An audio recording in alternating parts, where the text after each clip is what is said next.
join us for the business that the members will be transacting this afternoon. Two bills that the members have been taking into consideration the last 2-3 days, including the Technopolis bill originating from the National Assembly and being co-sponsored by the Senate Majority Leader, Honorable Eric Cheriot, as well as the Tobacco Control Amendment bill, a bill originating from the Senate and sponsored by nominated Senator Catherine Muma, bills that are at their second reading stage, and debate on them was concluded.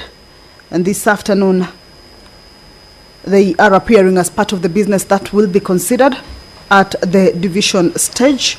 This is for the bills to be read a second time, for them to be able to proceed to the next stage, that is consideration at the committee of the whole, so that, or a stage that in case members had amendments or had proposed amendments therein with regards to the bills, then at this point the amendments can be adopted as part of the bill. The Tobacco Control Amendment Bill is a bill that seeks to amend the Tobacco Control Act to regulate electronic nicotine delivery systems, including electronic cigarettes and related products.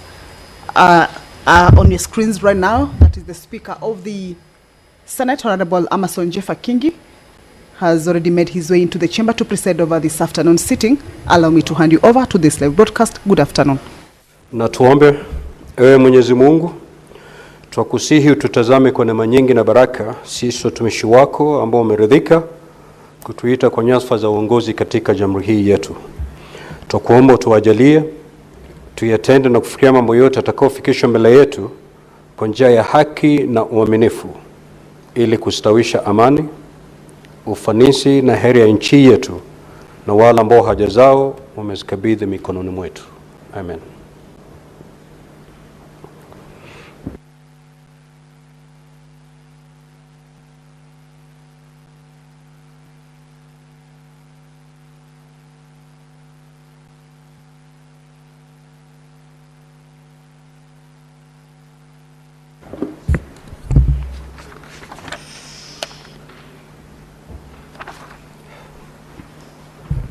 Clerk, do we have quorum? Sergeant at Arms, kindly ring the quorum bell for 10 minutes.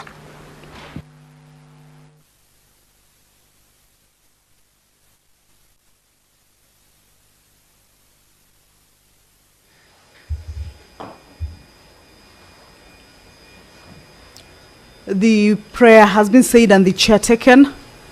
However, the House cannot commence its sitting yet, owing to the quorum hitch that is currently facing the House. So currently is a quorum bell that is underway.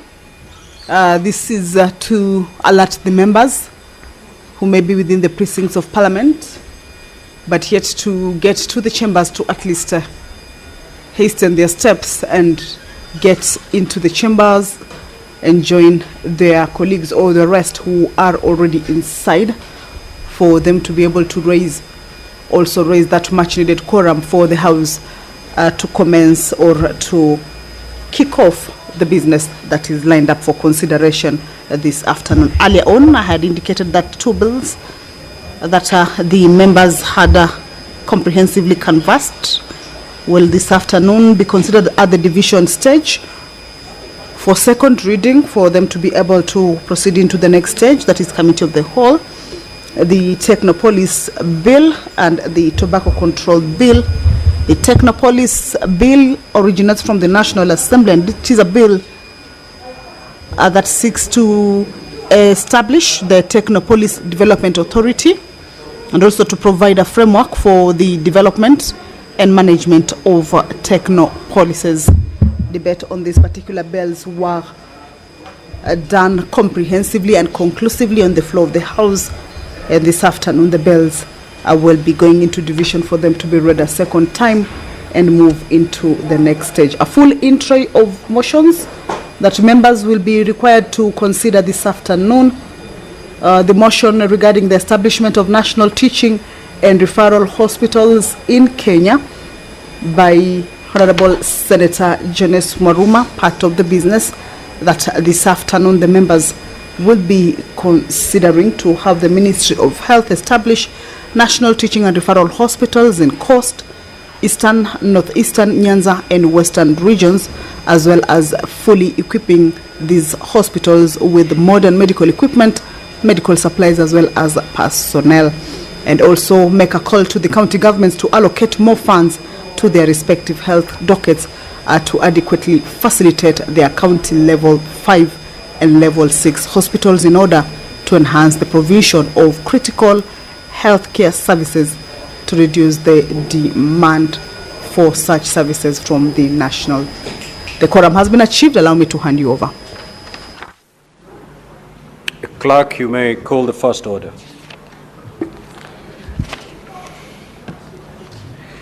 Order number 1, administration of oath. Order number 2, communication from the chair.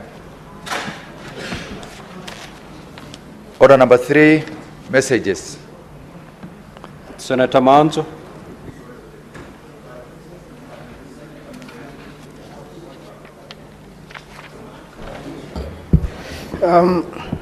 Mr. Speaker, sir, I wish to report to the Senate that pursuant to Standing Order 49.1 of the Senate Standing Orders, I have received the following message from the Governor of Makueni County on cessation of logging activities in Kivale Forest in Mboni Ward, Makueni County.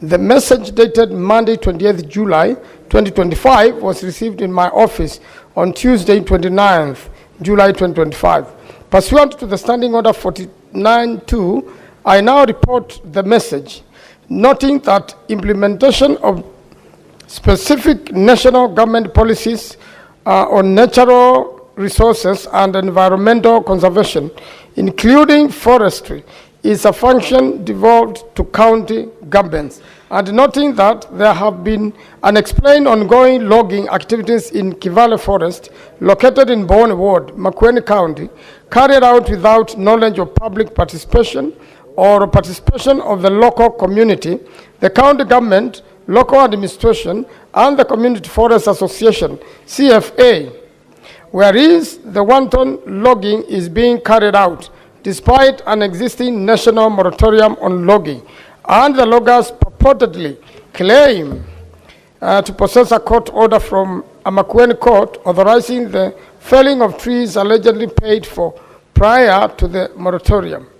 And whereas intervention by the county government of Makueni as a stakeholder on matters of environment have not been considered, concerned that continued logging poses a serious threat to the local ecosystem, including the degradation of critical water catchment areas such as Mulima Dam. Further, concerned that the loggers are relying on a purported approval of the Kenya Forest Service KFS, concerned that Kivale Forest is one of the largest forest blocks in Mboni constituency, with trees planted more than 52 years ago, and considering that Kivale Forest is the source of Mulima Dam, serving over 5 wards with clean water for drinking. Now, therefore, pursuant to Standing Order 49.1 of the Senate, I hereby forward this message and request the Senate to urgently intervene and take the necessary steps to halt all ongoing logging activities in Kivale Forest in Mboni Ward, Makueni County. I take the liberty to attach the photos. Mr. Speaker, I hereby table message and the photos for your further action. I thank you. Now, pursuant to Standing Order 49.6C, I refer the said message to the Standing Committee on Land, Environment and Natural Resources. Next order. Order number 4, petitions. Order number 5, papers. The Senate Majority Leader.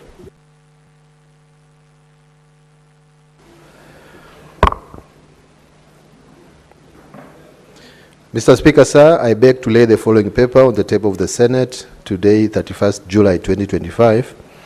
Report of the Auditor General on financial statements of Machakos County Climate Change Fund, County Government of Machakos for the year ended 30 June 2024. Next order. Order number 6, notices of motion. Order number 7, questions and statements. Statements pursuant to Standing Order 53-1. Senator Catherine Muma.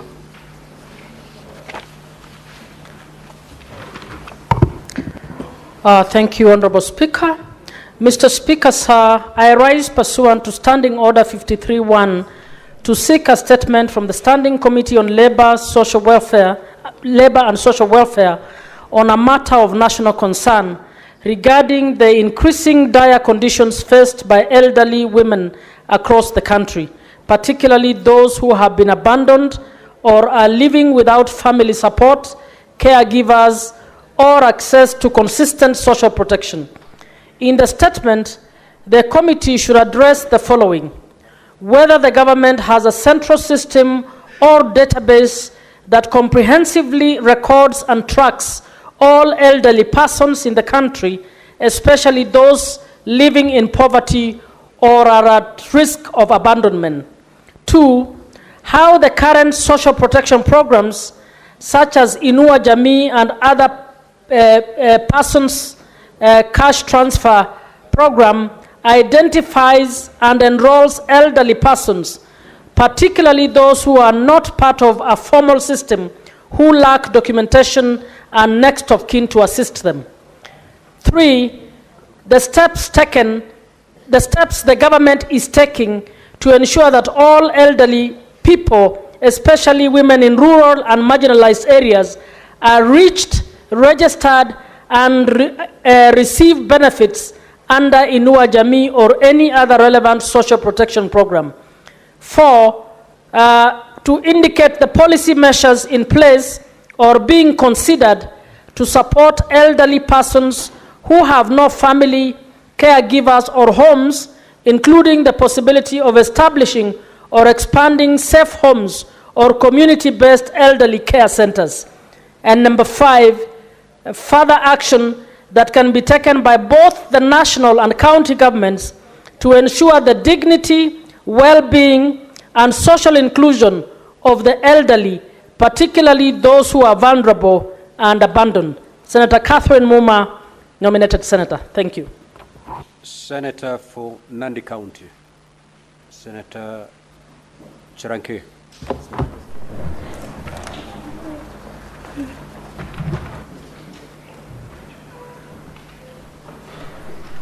Thank you, Mr. Speaker, and I have 2 statements. I request your indulgence to read them concurrently. Mr. Speaker, the request for statement on the packaging of maize purchased by the National Cereals and Produce Board, NCPB. Mr. Speaker, sir, I rise pursuant to Standing Order 53-1 to seek a statement from the Standing Committee on Agriculture, Livestock, and Fisheries on a matter of national concerns regarding the packaging of maize for purchase by National Cereals and Produce Board. Mr. Speaker, sir, the National Cereals and Produce Board, NCPB, purchases maize from farmers packaged in 90 kilos per bag, with pricing set per bag. However, this practice is contrary to provisions of Section 36(3) of the Crops Regulation number 217 of 2019, which states that the maximum weight for the packaging of each single unit of a food crop shall be 50 kilograms. These regulations are subsidiary to the Crops Act, Cap 318 laws of Kenya, and apply to all food crops listed in the same schedule, such as, which includes maize. In contrast, other food crops listed in the same schedule, such as beans, pigeon peas, and cowpeas, are packaged in 50 kilograms bags for purchase by NCPB. Mr. Speaker, sir, in the statement, the committee should address the following. 1, the rationale behind NCPB's continued purchase of maize in 90 kilograms bags, despite the regulation limiting packaging weight to 50 kilos, and whether there are specific challenges or considerations in reforming this practice. Mr. Speaker, number 2, the reason for the disparity in packaging sizes between maize and other crops, and whether there are plans to revise the packaging standards for maize to align with the regulations. If such plans exist, what are the timelines for their implementation? So, Speaker, number 3, the impact of the current maize packaging practices on farmers' incomes and the overall sustainability of their farming operations, and how these challenges are being addressed. Mr. Speaker, finally, the steps National Cereals and Produce Board is taking to comply with Section 36(3) of the Crops Food Regulations 2019 as per the Crops Act, Cap 318 of the laws of Kenya, and the long-term strategy for resolving challenges relating to maize packaging and ensuring full compliance with agricultural regulations. Mr. Speaker, on to my second statement. Request for statement in the rise in unfair asset recovery amid these rising debt defaults in the country. Mr. Speaker, sir, I rise pursuant to Standing Order 53-1 to seek a statement from the Standing Committee of Trade, Industrialization and Tourism on a matter of county and countrywide concern regarding the rise in unfair asset recovery amidst rising debts defaults. So, Speaker, sir, Kenya is experiencing a surge in debt defaults among households and businesses due to rising living costs, high bank interest rates, and declining incomes to our households. This has led to growing reliance on debt collection agencies, whose asset recovery methods are often opaque, aggressive, and emotionally distressing to Kenyans.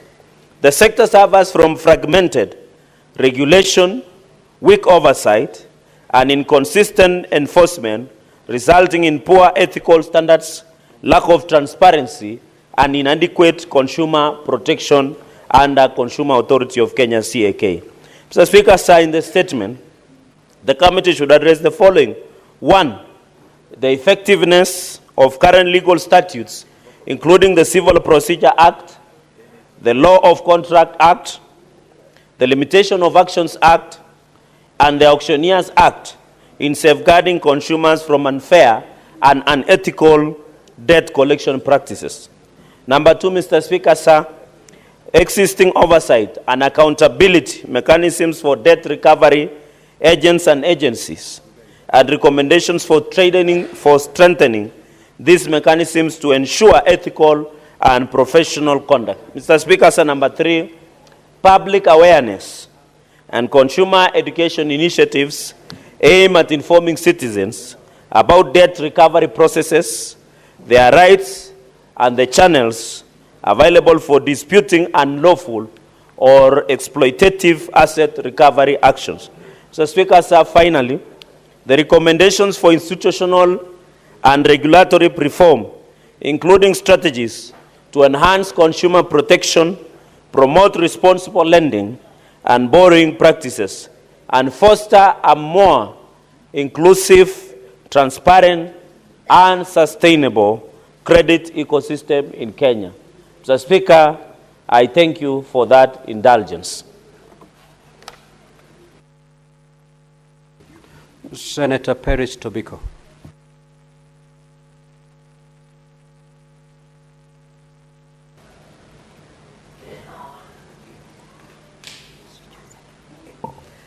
Thank you, Mr. Speaker.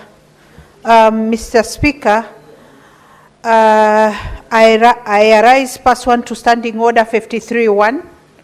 This is on the case of an infant referred from Loitoktok Sub-County Hospital to Kenyatta National Hospital, but was instead taken to a private facility, Abian Hospital, in Isili, Nairobi.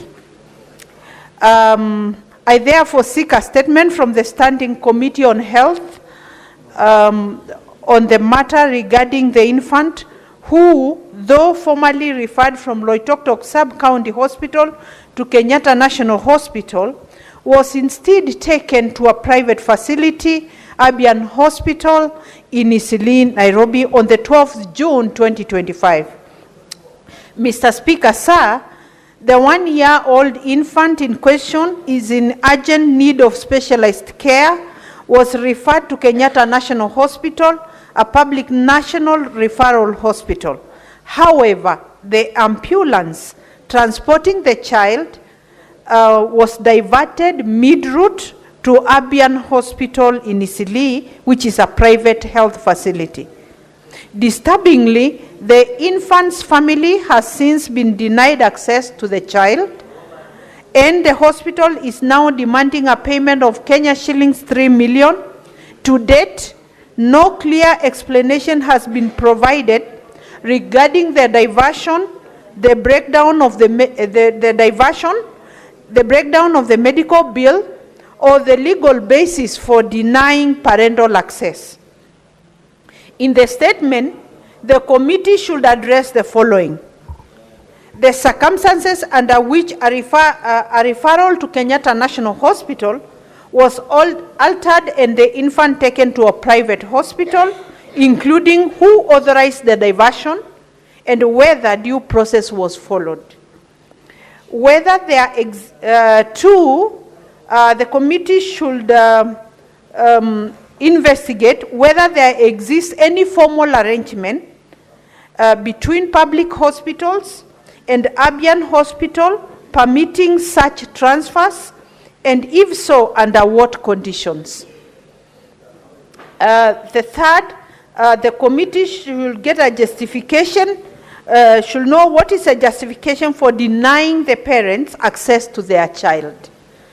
And lastly, Mr. Speaker, the measures being taken by the Ministry of Health and relevant authorities to investigate this case, including immediate interventions to prevent similar occurrences in the future. Thank you, Mr. Speaker. Senator Lelegwe.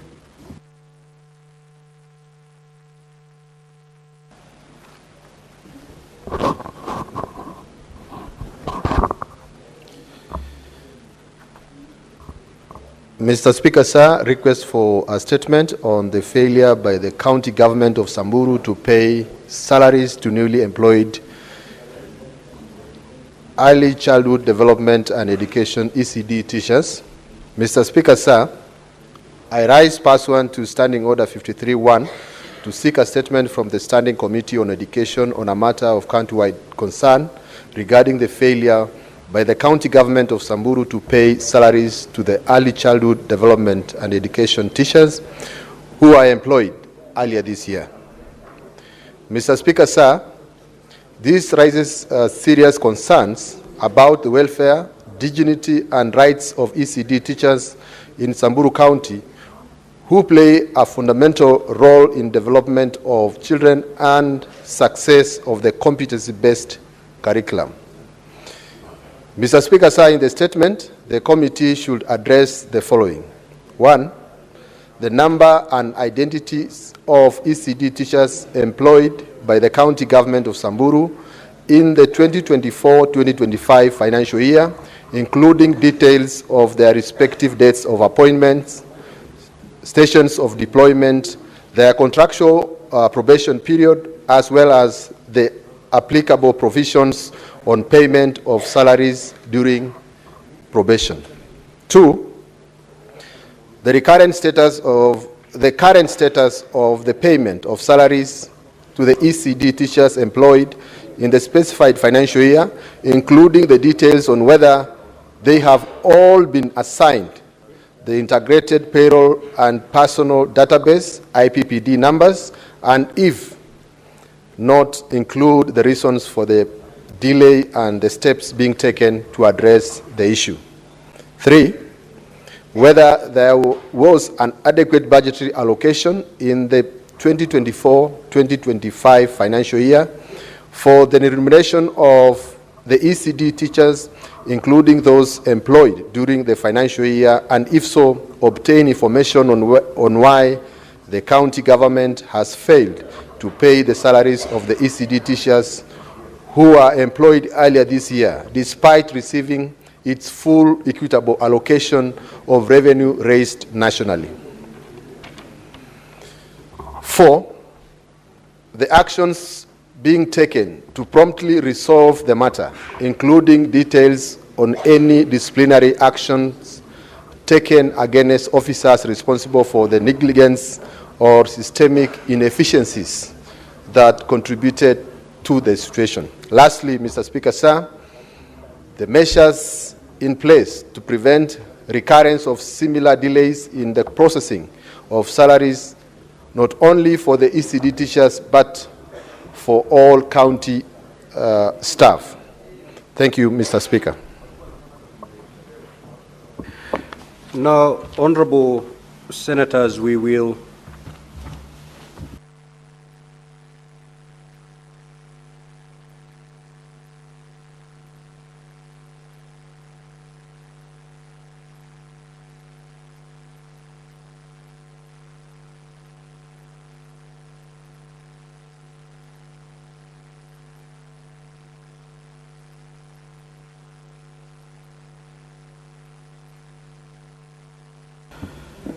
we'll allow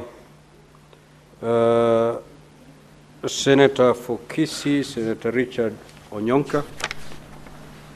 Then after that, we'll move to the committee of the whole before coming back to the statements. Proceed.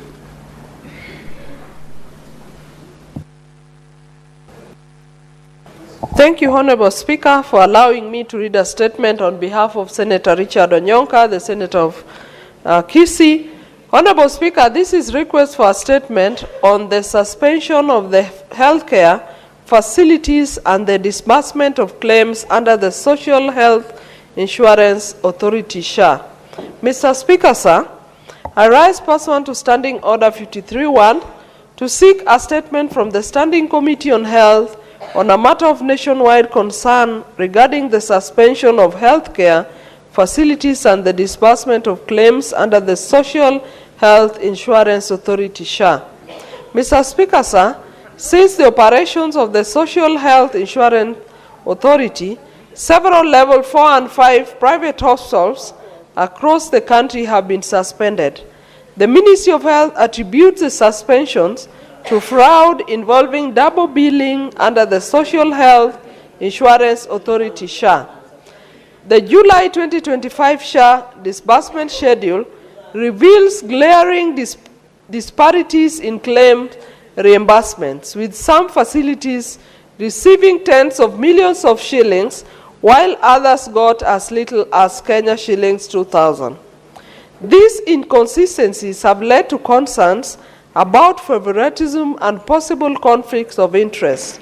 Compounding the issue is in the ineffective 104 billion integrated healthcare information technology system, which was meant to enhance data sharing and service delivery. In the statement, the committee should address the following. 1, the specific audit findings or investigations that led to the suspension of the health facilities and whether due process was observed in each case. 2, the criteria used in determining SHA fund disbursements, including an explanation for the significant disparities in the amounts received by different facilities.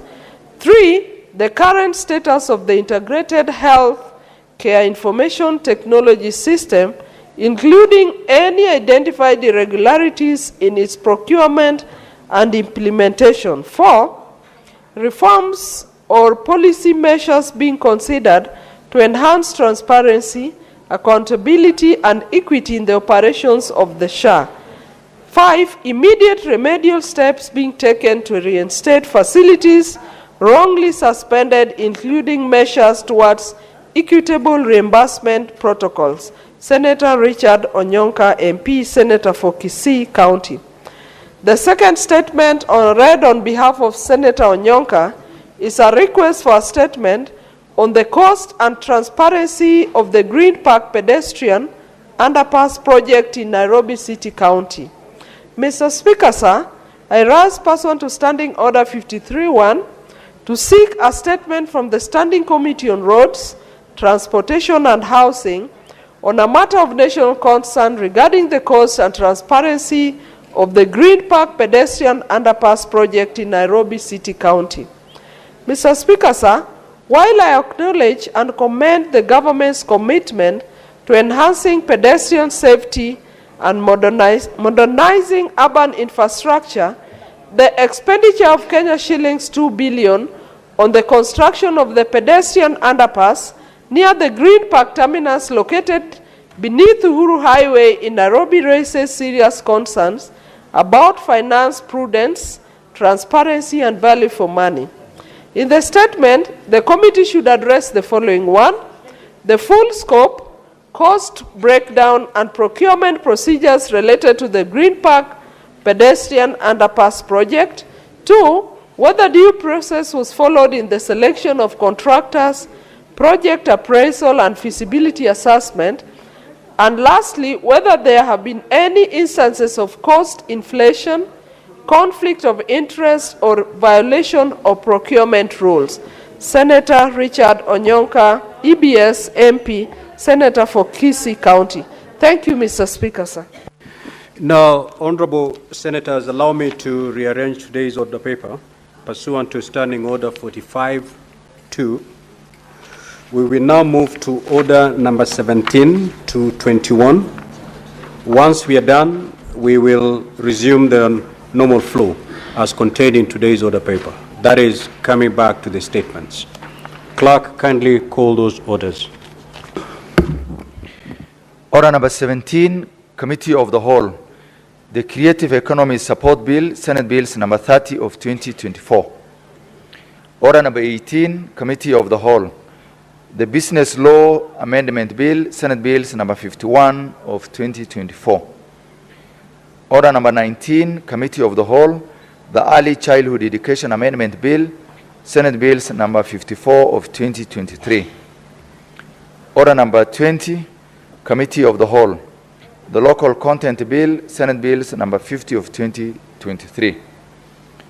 Order number 21, Committee of the Whole. The Street Vendors Protection of Livelihood Bill, Senate Bills number 41 of 2023. Senator Rise.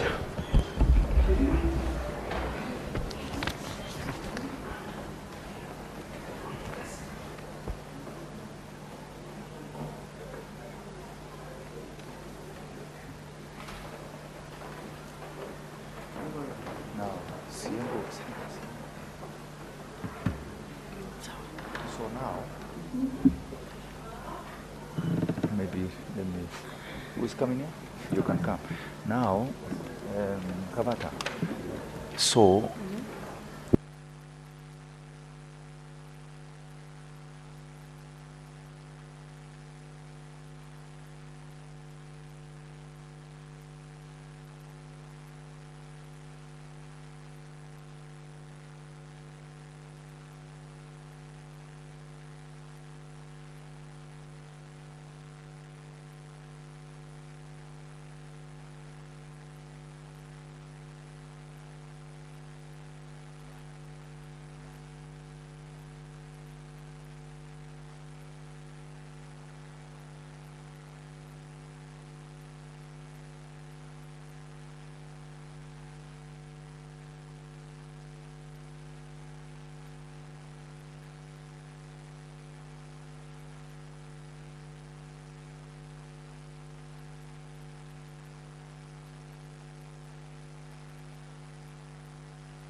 Honorable Senators, can we settle down? We are now in the Committee of the Whole for the Creative Economy Support Bill, Senate Bills number 30 of 2024.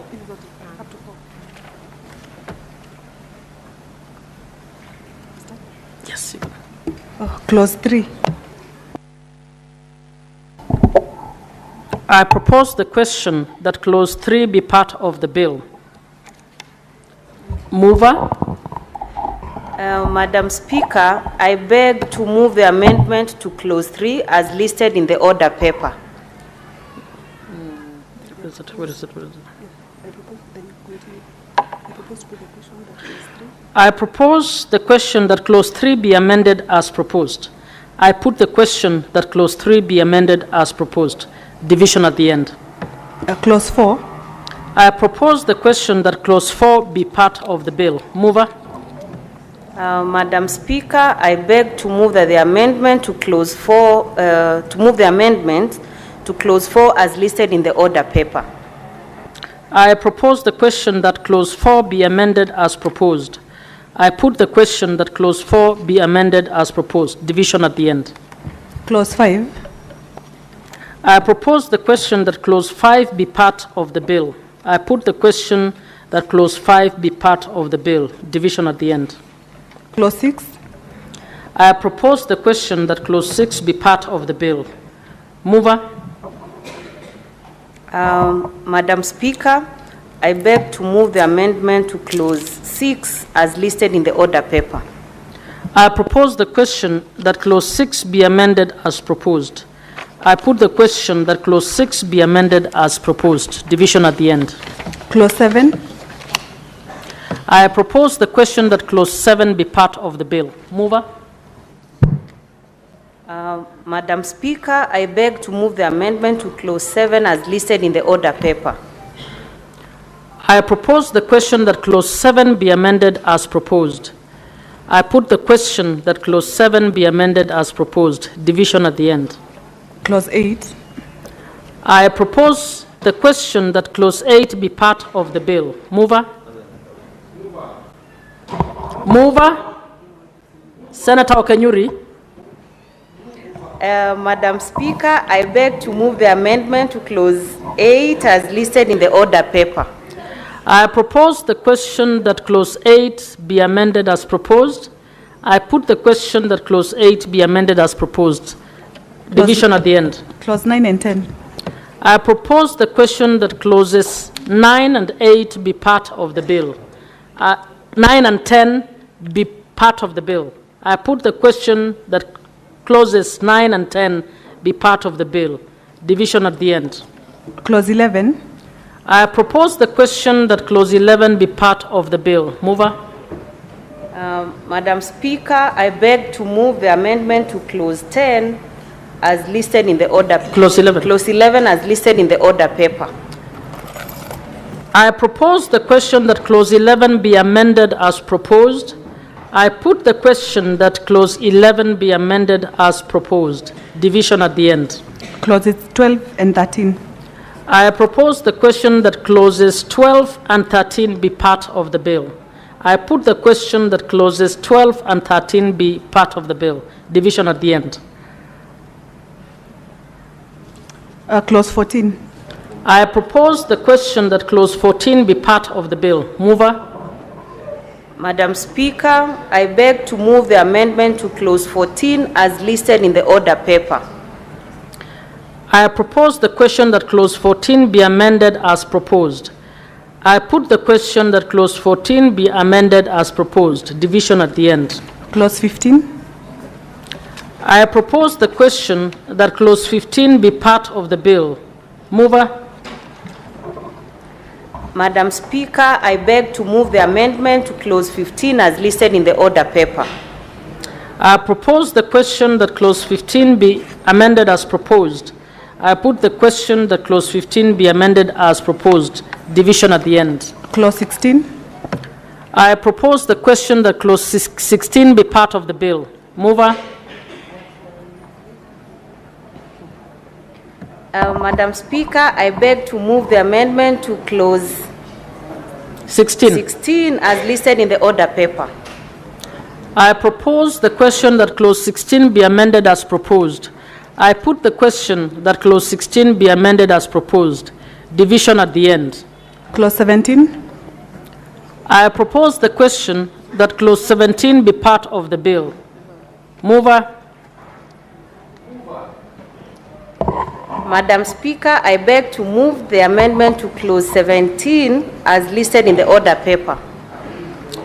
I propose the question that clause 17 be amended as proposed.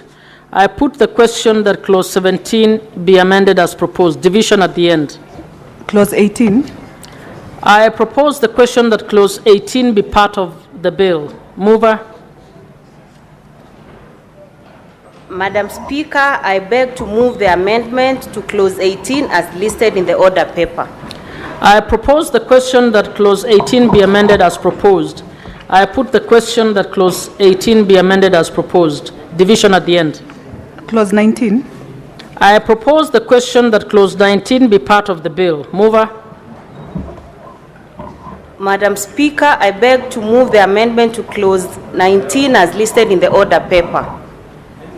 I propose the question that clause 19 be amended as proposed. I put the question that clause 19 be amended as proposed. Division at the end. Clause 20. I propose the question that clause 20 be part of the bill. I put the question that clause 20 be part of the bill. Division at the end. Clause 21. I propose the question that clause 21 be part of the bill. Mover. Madam Speaker, I beg to move the amendment to clause 21 as listed in the order paper. I propose the question that clause 21 be amended as proposed. I put the question that clause 21 be amended as proposed. Division at the end. Clause 22. I propose the question that clause 22 be part of the bill. Mover. Madam Speaker, I beg to move the amendment to clause 22 as listed in the order paper. I propose the question that clause 22 be amended as proposed. I put the question that clause 22 be amended as proposed. Division at the end. Clause 23. I propose the question that clause 23 be part of the bill. Mover. Madam Speaker, I beg to move the amendment to clause 23 as listed in the order paper. I propose the question that clause 23 be amended as proposed. I put the question that clause 23 be amended as proposed. Division at the end. Clause 24. I propose the question that clause 24 be part of the bill. Mover. Madam Speaker, I beg to move the amendment to clause 24 as listed in the order paper. I propose the question that clause 24 be amended as proposed. I put the question that clause 24 be amended as proposed. Division at the end. Clause 25. I propose the question that clause 25 be part of the bill. I put the question that clause 25 be part of the bill. Division at the end. Clause 26. I propose the question that clause 26 be part of the bill. Mover. Madam Speaker, I beg to move the amendment to clause 26 as listed in the order paper. I propose the question that clause 26 be amended as proposed. I put the question that clause 26 be amended as proposed. Division at the end. Clause 27. I propose the question that clause 27 be part of the bill. Mover. Madam Speaker, I beg to move the amendment to clause 27 as listed in the order paper. I propose the question that clause 27 be amended as proposed. I put the question that clause 27 be amended as proposed. Division at the end. A new clause 3A. Mover. Madam Speaker, I beg to move new clause 3A to be read for a second time. I propose the question that new clause 3A be now read a second time. I put the question that new clause 3A be now read a second time. Division at the end. New clause 4A. Mover. Madam Speaker, I beg to move new clause 4A to be read a second time. I propose the question that new clause 4A be now read a second time. I put the question that new clause 4A be now read a second time. Division at the end. New clause 19A. Mover. Madam Speaker, I beg to move new clause 19A to be read a second time. I propose the question that new clause 19A be now read a second time. I put the question that new clause 19A be now read a second time. Division at the end. Clause 2. I propose the question that clause 2 be part of the bill. Mover. Madam Speaker, I beg to move the amendment to clause 2 as listed in the order paper. I propose the question that clause 2 be amended as proposed. I put the question that clause 2 be amended as proposed. Division at the end. The title and clause 1. I propose the question that the title and clause 1 be part of the bill. I put the question that the title and clause 1 be part of the bill. Division at the end.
Honorable Senators, we are now moving to Committee of the Whole for the Business Laws Amendment Bill, Senate Bills number 51 of 2024. Clauses 2, 3, 4, 5, 6, 7, 8, 9, 10, 11, and 12. I propose the question that clauses 2, 3, 4, 5, 6, 7, 8, 9, 10, 11, and 12 be part of the bill. I put the question that clauses 2, 3, 4, 5, 6, 7, 8, 9, 10, 11, and 12 be part of the bill. Division at the end. Clauses 13, 14, 15, 16, 17, 18, 19, 20, 21, 22, 23, and 24. I propose the question that clauses 13, 14, 15, 16, 17, 18, 19, 20, 21, 22, 23, and 24 be part of the bill. I put the question that clauses 13, 14, 15, 16, 17, 18, 19, 20, 21, 22, 23, and 24 be part of the bill. Division at the end. The title and clause 1. I propose the question that the title and clause 1 be part of the bill. I put the question that the title and clause 1 be part of the bill. Division at the end.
Honorable Senators, we're now moving to the Committee of the Whole for the Early Childhood Education Amendment Bill, Senate Bills number 54 of 2023.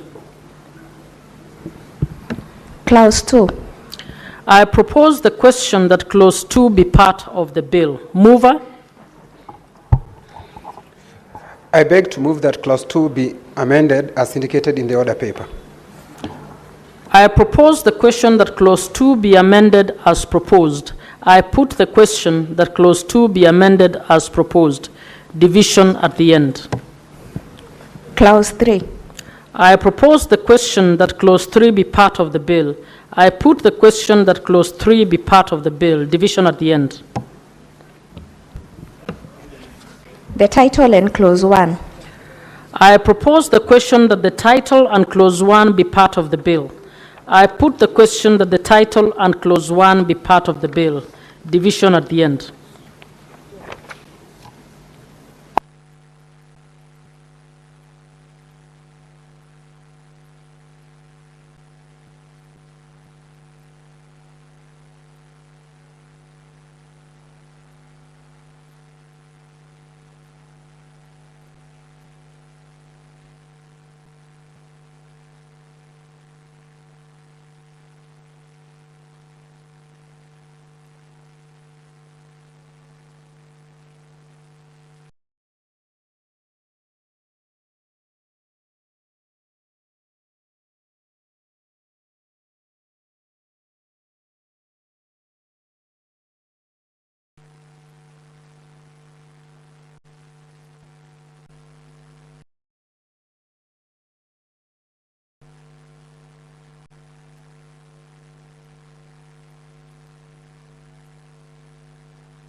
Honorable Senators, we are now moving to the Committee of the Whole for the Local Content Bill, Senate Bills number 50 of 2023.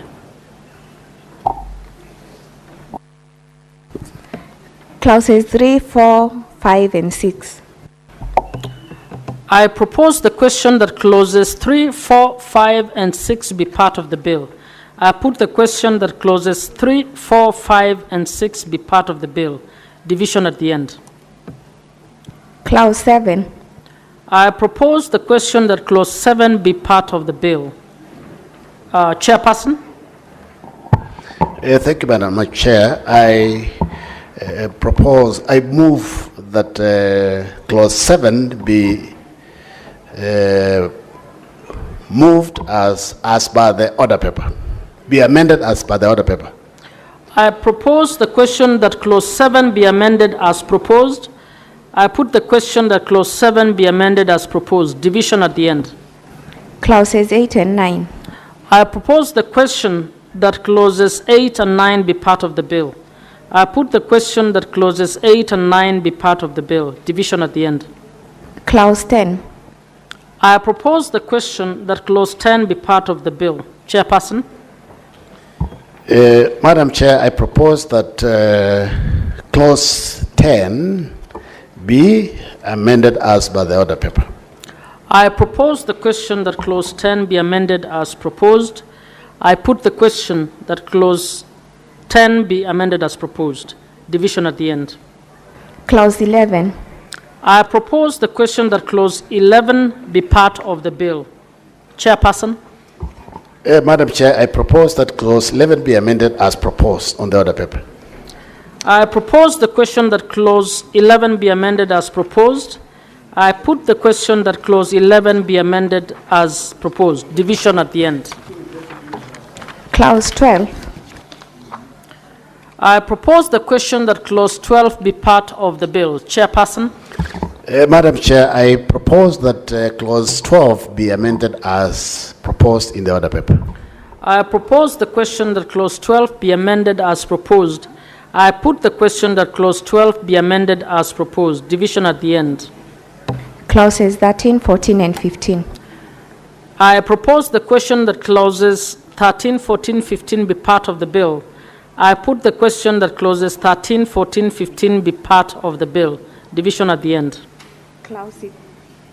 Clause 16. I propose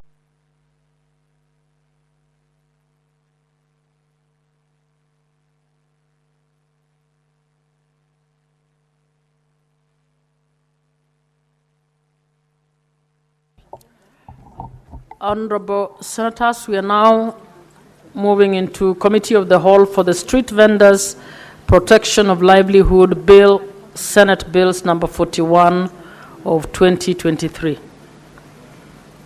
Clause 3. I propose the question that clause 3 be part of the bill. I put the question that clause 3 be part of the bill. Division at the end. Clause 4. I propose the question that clause 4 be part of the bill. Mover.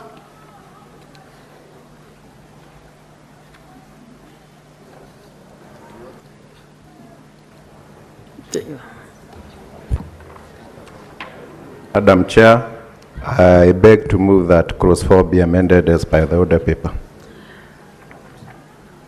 I propose the question that clause 4 be amended as proposed. I put the question that clause 4 be amended as proposed. Division at the end. Clause 5. I propose the question that clause 5 be part of the bill. Mover. Madam Chair, I propose that clause 5 be amended as per the order paper. I propose the question that clause 5 be amended as proposed. I put the question that clause 5 be amended as proposed. Division at the end. Clause 6. I propose the question that clause 6 be part of the bill. I put the question that clause 6 be part of the bill. Division at the end. Clause 7. I propose the question that clause 7 be part of the bill. Mover. Madam Chair, I beg to move that clause 7 be amended as by the order paper. I propose the question that clause 7 be amended as proposed. I put the question that clause 7 be amended as proposed. Division at the end. Clause 8. I propose the question that clause 8 be part of the bill. Mover. Madam Chair, I beg to move that clause 8 be amended as per the order paper. I propose the question that clause 8 be amended as proposed. I put the question that clause 8 be amended as proposed. Division at the end. Clause 9. I propose the question that clause 9 be part of the bill. Mover. Madam Chair, I beg to move that clause 9 be amended as per the order paper. I propose the question that clause 9 be amended as proposed. I put the question that clause 9 be amended as proposed. Division at the end. Clause 10. I propose the question that clause 10 be part of the bill. Mover. Madam Chair, I beg to move that clause 10 be amended as per the order paper. I propose the question that clause 10 be amended as proposed.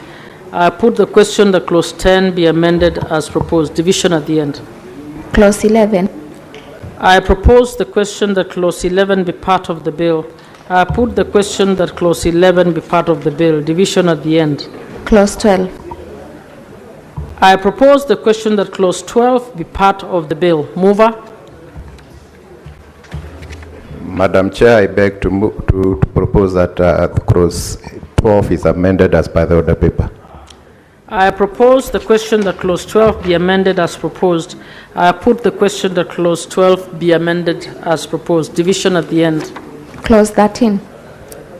I propose the question that clause 13 be part of the bill. Mover. Madam Chair, I beg to move that clause 13 be amended as per the order paper. I propose the question that clause 13 be amended as proposed. I put the question that clause 13 be amended as proposed. Division at the end. Clause 14. I propose the question that clause 14 be part of the bill. Mover. Madam Chair, I beg to move that clause 14 be amended as per the order paper. I propose the question that clause 14 be amended as proposed. I put the question that clause 14 be amended as proposed. Division at the end. Clause 15. I propose the question that clause 15 be part of the bill. Mover? Madam Chair, I beg to move that clause 15 be amended as per the order paper. I propose the question that clause 15 be amended as proposed. I put the question that clause 15 be amended as proposed. Division at the end. Clause 16. I propose the question that clause 16 be part of the bill. Mover? Madam Chair, I beg to move that clause 16 be amended as per the order paper. I propose the question that clause 16 be amended as proposed. I put the question that clause 16 be amended as proposed. Division at the end. Clause 17. I propose the question that clause 17 be part of the bill. Mover? Madam Chair, I beg to move that clause 17 be amended as per the order paper. I propose the question that clause 17 be amended as proposed. I put the question that clause 17 be amended as proposed. Division at the end. Clauses 18 to 20. I propose the question that clauses 18, 19, and 20 be part of the bill. I put the question that clauses 18, 19, and 20 be part of the bill. Division at the end. Clause 21. I propose the question that clause 21 be part of the bill. Mover? Madam Chair, I beg to move that clause 21 be amended as per the order paper. I propose the question that clause 21 be amended as proposed. I put the question that clause 21 be amended as proposed. Division at the end. Clause 22. I propose the question that clause 22 be part of the bill. Mover? Madam Chair, I beg to move that clause 22 be amended as per the order paper. I propose the question that clause 22 be amended as proposed. I put the question that clause 22 be amended as proposed. Division at the end. Clause 23. I propose the question that clause 23 be part of the bill. I put the question that clause 23 be part of the bill. Division at the end. Clause 24. I propose the question that clause 24 be part of the bill. Mover? Madam Chair, I beg to move that clause 24 be amended as per the order paper. I propose the question that clause 24 be amended as proposed. I put the question that clause 24 be amended as proposed. Division at the end. Clauses 25 to 30. I propose the question that clauses 25, 26, 27, 28, 29, and 30 be part of the bill. I put the question that clauses 25, 26, 27, 28, 29, and 30 be part of the bill. Division at the end. Clause 31. I propose the question that clause 31 be part of the bill. Mover? Madam Chair, I beg to move that clause 31 be amended as per the order paper. I propose the question that clause 31 be amended as proposed. I put the question that clause 31 be amended as proposed. Division at the end. Clause 32. I propose the question that clause 32 be part of the bill. I put the question that clause 32 be part of the bill. Division at the end. The schedule. I propose the question that the schedule be part of the bill. Mover? Madam Chair, I beg to move that the schedule be amended as per the order paper. I propose the question that the schedule be amended as proposed. I put the question that the schedule be amended as proposed. Division at the end. Clause 2, the title, and clause 1. I propose the question that clause 2, the title, and clause 1 be part of the bill. I put the question that clause 2, the title, and clause 1 be part of the bill. Division at the end.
Honorable senators,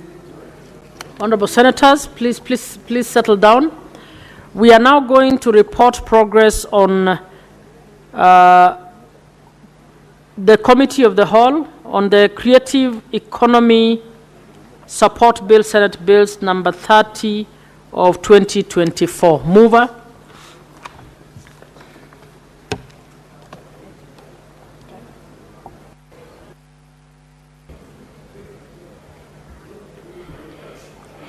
Honorable Chair, pursuant to Standing Order 153, I beg to move that the Committee of the Whole do report progress on its consideration of the Creative Economy Support Bill, Senate Bills number 30 of 2024, and seek leave to sit again tomorrow.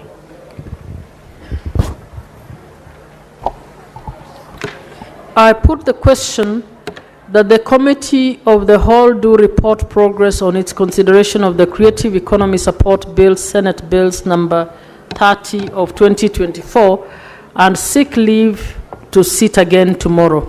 Will as many as are of that opinion say aye? Aye. Will as many as are of a contrary opinion say nay? The ayes have it.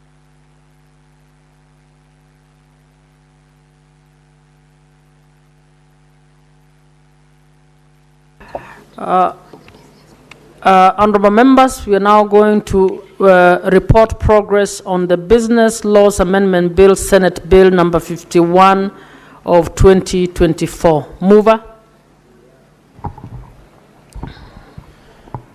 Honorable Chairperson, pursuant to Standing Order 153, I beg to move that the Committee of the Whole do report to the Senate its consideration of the Business Laws Amendment Bill, Senate Bills number 51 of 2024, and seek leave to sit again tomorrow. Honorable Senators, I put the question that the Committee of the Whole do report to the Senate its consideration of the Business Laws Amendment Bill, Senate Bills number 51 of 2024, and seek leave to sit again tomorrow. Will as many as are of that opinion say aye? Will as many as are of a contrary opinion say nay? The ayes have it.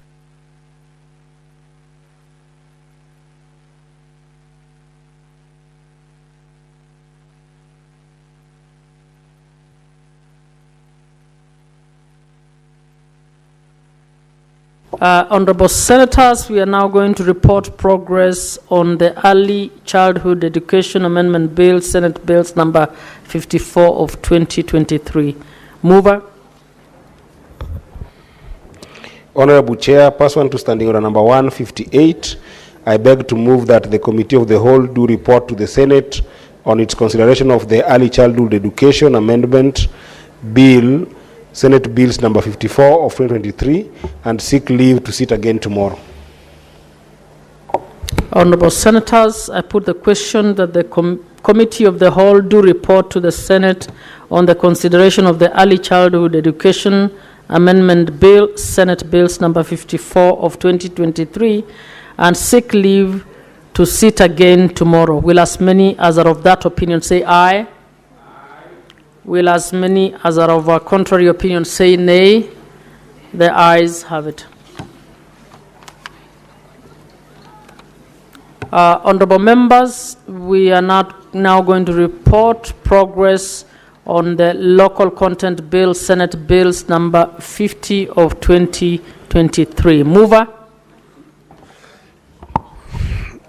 Honorable Chairperson, pursuant to Standing Order 153, I beg to move that the Committee of the Whole do report to the Senate its consideration of the Local Content Bill, Senate Bills number 50 of 2023, and seek leave to sit again tomorrow or another day. Senator Nyamu, can you sit down and stop speaking in loud voices, please? Honorable Senators, I put the question that the Committee of the Whole do report to the Senate its consideration of the Local Content Bill, Senate Bills number 50 of 2023, and seek leave to sit again tomorrow. Will as many as are of that opinion say aye? Will as many as are of a contrary opinion say nay? The ayes have.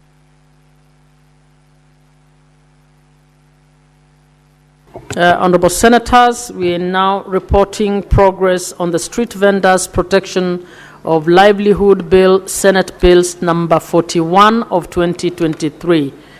Mover.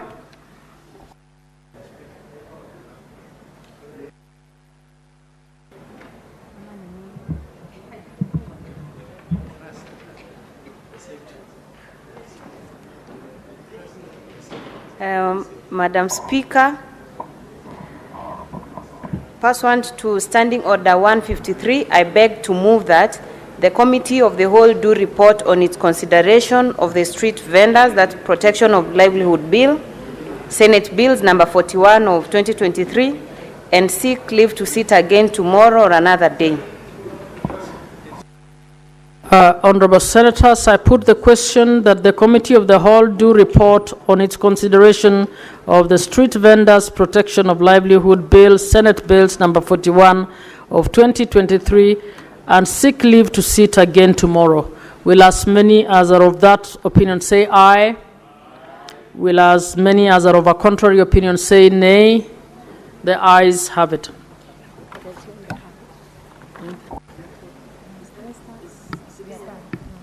Mr. Speaker.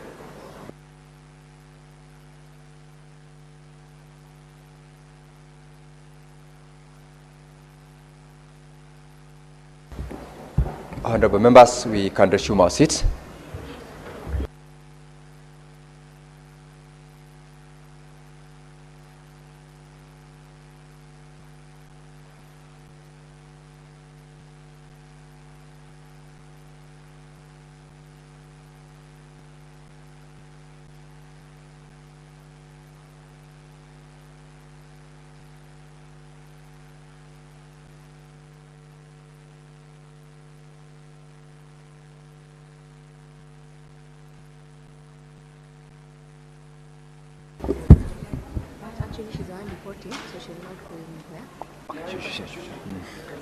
Now, honorable members, Senator Tabitha, take your seat. The chair will give you instructions on how you will deal with your concerns.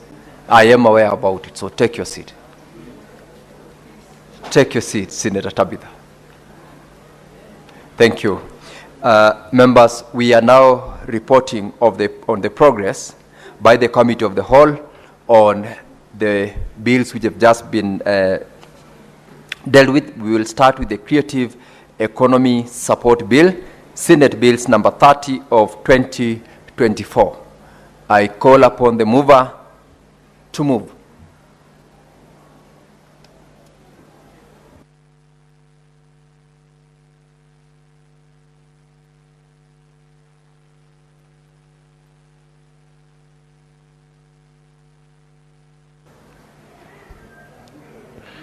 Honorable Speaker, I beg to move that the House do agree with the committee on the said report.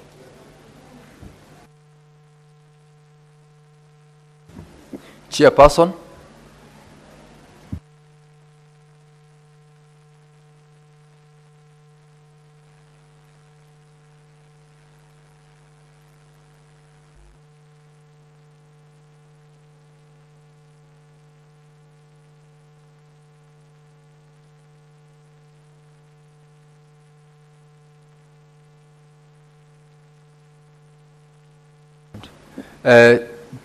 Just a clarification.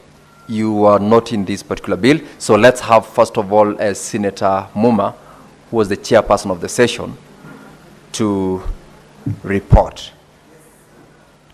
Yes. Senator Muma.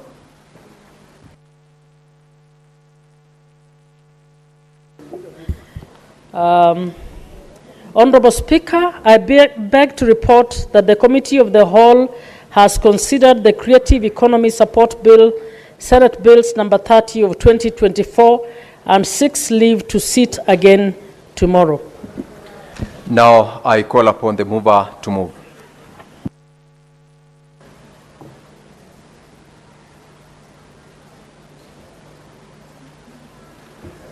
Honorable Speaker, I beg to move that the House do agree with the committee on the said report and call upon the Senator for Samburu, Senator Lelegwe, to second.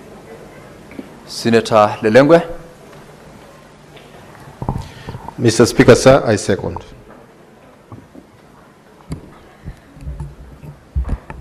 Now, honorable members, I propose the question that the House do agree with the committee in the said report, and I put the question that the House do agree with the committee in the said report. And will as many as of that opinion say aye? Will as many as of a contrary opinion say nay? The ayes have it.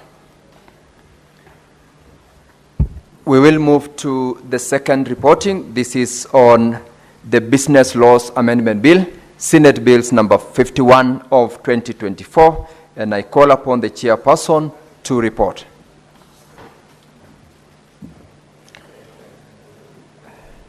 Honorable Speaker, I beg to report that the Committee of the Whole has considered the Business Laws Amendment Bill, Senate Bills number 51 of 2024, and seeks leave to sit again tomorrow. The mover to proceed to move. Honorable Speaker, sir, I beg to move that the House do agree with the committee in the said report.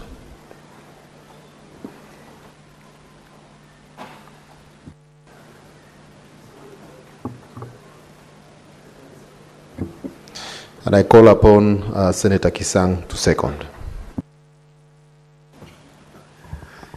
Honorable Chair, Honorable Speaker, I beg to second.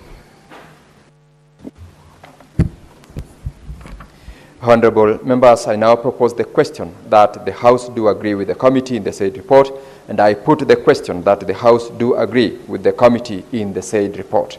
And will as many as of that opinion say aye? Aye. Will as many as of a contrary opinion say nay? The ayes have it. We'll move to the next bill for reporting the Early Childhood Education Amendment Bill, Senate Bills number 54 of 2023. I'll call upon the chairperson, Senator Catherine Muma, to report. Honorable Speaker, I beg to report to the House that the Committee of the Whole has considered the Early Childhood Education Amendment Bill, Senate Bills number 54 of 2023, and seeks leave to sit again tomorrow. I call upon the mover to move. Honorable Speaker, I beg to move that the Senate do agree with the committee in the said report and call upon Senator Kinyua to second.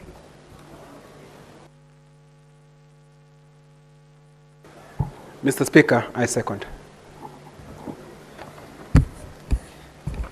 Honorable Senators, I now propose the question that the Senate do agree with the committee in the said report, and I put the question that the House do agree with the committee in the said report. Will as many as of that opinion say aye? Aye. Senator Lelengwe. Senator Lelengwe.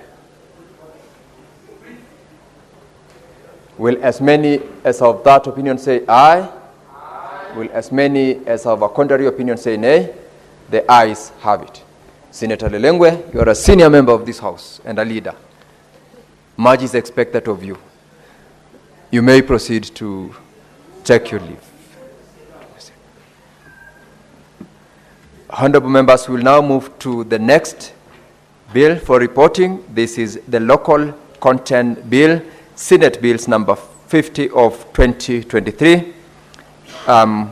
Calling upon the chairperson to report. Honorable Speaker, I beg to report that the Committee of the Whole has considered the Local Content Bill, Senate Bills number 50 of 2023, and seeks leave to sit again tomorrow. Mover. Honorable Speaker, I beg to move that the House do agree with the committee in the said report and request Senator Beatrice Okola to second. Honorable Speaker, I second. I now propose the question that the House do agree with the committee in the said report, and put the question that the House do agree with the committee in the said report. As many as of that opinion say aye, will as many as of a contrary opinion say nay? The ayes have it. Lastly, Honorable Senators, we are reporting of progress of the Committee of the Whole on the Street Vendors Protection of Livelihoods Bill, Senate Bills number 41 of 2023. I'll call upon the chairperson to report. Honorable Speaker, I beg to report that the Committee of the Whole has considered the Street Vendors Protection of Livelihood Bill, Senate Bills number 41 of 2023, and seeks leave to sit again tomorrow. Mover to proceed to move. Senator Essie. Honorable Speaker, I beg to move that the House do agree with the committee on the said report and request Senator Eddie Okech to second. Chair, I second. Honorable members, I now propose the question that the House do agree with the committee in the said report, and I put the question that the House do agree with the committee in the said report. And will as many as of that opinion say aye? Aye. Will as many as of a contrary opinion say nay? The ayes have it.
Honorable members, for the convenience of the House, we are going to rearrange the order paper and we will go back to statements. I have seen in the House Senator James Murango of Kirinyaga. I will allow you to read your statement.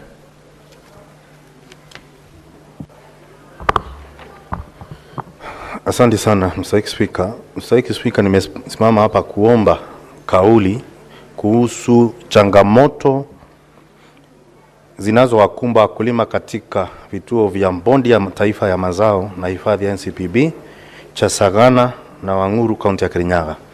Mstahiki Spika, nasimama kwa mujibu wa kanuni ya kudumu 53(1) za Seneti kuomba kauli kutoka kwa kamati ya kilimo, mifugo na uvuvi kuhusu changamoto zinazowakumba wakulima katika kaunti ya Kirinyaga, hasa katika upatikanaji wa mbolea ya ruzuku kupitia kituo cha Bondi ya Taifa ya mazao na hifadhi NCPB kilichoko Sagana na Wanguru. Mr. Speaker, wakulima kutoka maeneo mbalimbali ya kaunti ya Kirinyaga wamekuwa wakifika katika kituo cha NCPB cha Sagana na Wanguru wakiwa na vocha halali ya kupata mbolea, lakini kukataliwa kwa sababu ya hitilafu katika mifumo ya kompyuta pamoja na upungufu mkubwa wa mbolea katika kituo hicho. Hali hii si tu ya kusikitisha bali na hujumu juhudi za uzalishaji wa chakula na kuhatarisha usalama wa chakula nchini. Katika kaulio, Mr. Speaker, kamati hii inapaswa kujibu masuala yafuatayo. Moja, sababu ya kucheleweshwa kwa usambazaji wa mbolea ya ruzuku katika kituo cha NCB cha Sagana na Wanguru licha wakulima kuwa na vocha halali. Mr. Speaker. Mbili, hatua zipi za haraka zinazochukuliwa na Wizara ya Kilimo, Mifugo na Uvuvi kutatua tatizo la uhaba wa mbolea na kuhakikisha kuwa wakulima wa Kirinyaga wanapata mbolea kwa wakati ufaao. Tatu, Mr. Speaker, naona kuna mkutano na mnogonezano wa Senator wa Migori ambao sauti iko juu sana. Senator Eddie, Senator Kisang and Senator Beatrice, if you must consult in loud tone so that we can have Senator Murango heard in silence. Tatu, sababu mifumo ya kielektroniki ya NCPB bado ni ya zamani, dhaifu na yenye hitilafu za mara kwa mara, na ni lini serikali inapanga kuboresha au kubadilisha ili kuwezesha utoaji wa huduma bora wa haraka na kuaminika kwa wakulima. Ine, iwapo wizara inatambua athari mbaya zinazotokana na ucheleweshaji huu kwa msimu wa upanzi na uzalishaji wa chakula katika taifa. Na mwisho, mipango inayowekwa kusaidia na kufidia wakulima watakaoathirika kwa kutopata mbolea na kwa kuchelewa, hali inaweza kusababisha mavuno duni au kutopata mavuno kabisa. Asante sana Mr. Speaker. Senator Murango from Kirinyaga, kutoka Kirinyaga. Next is the statement by the Senate Majority Leader, pursuant to Standing Order 57-1.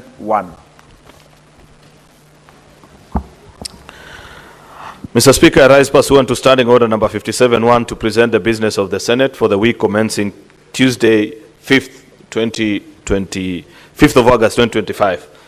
As Honorable Senators are aware, in accordance with the Senate calendar, the House will proceed on recess on Thursday, the 7th of August 2025. While much progress has been made in advancing Senate business during this part of calendar, a substantial amount of business is still pending. The current status of business is as follows.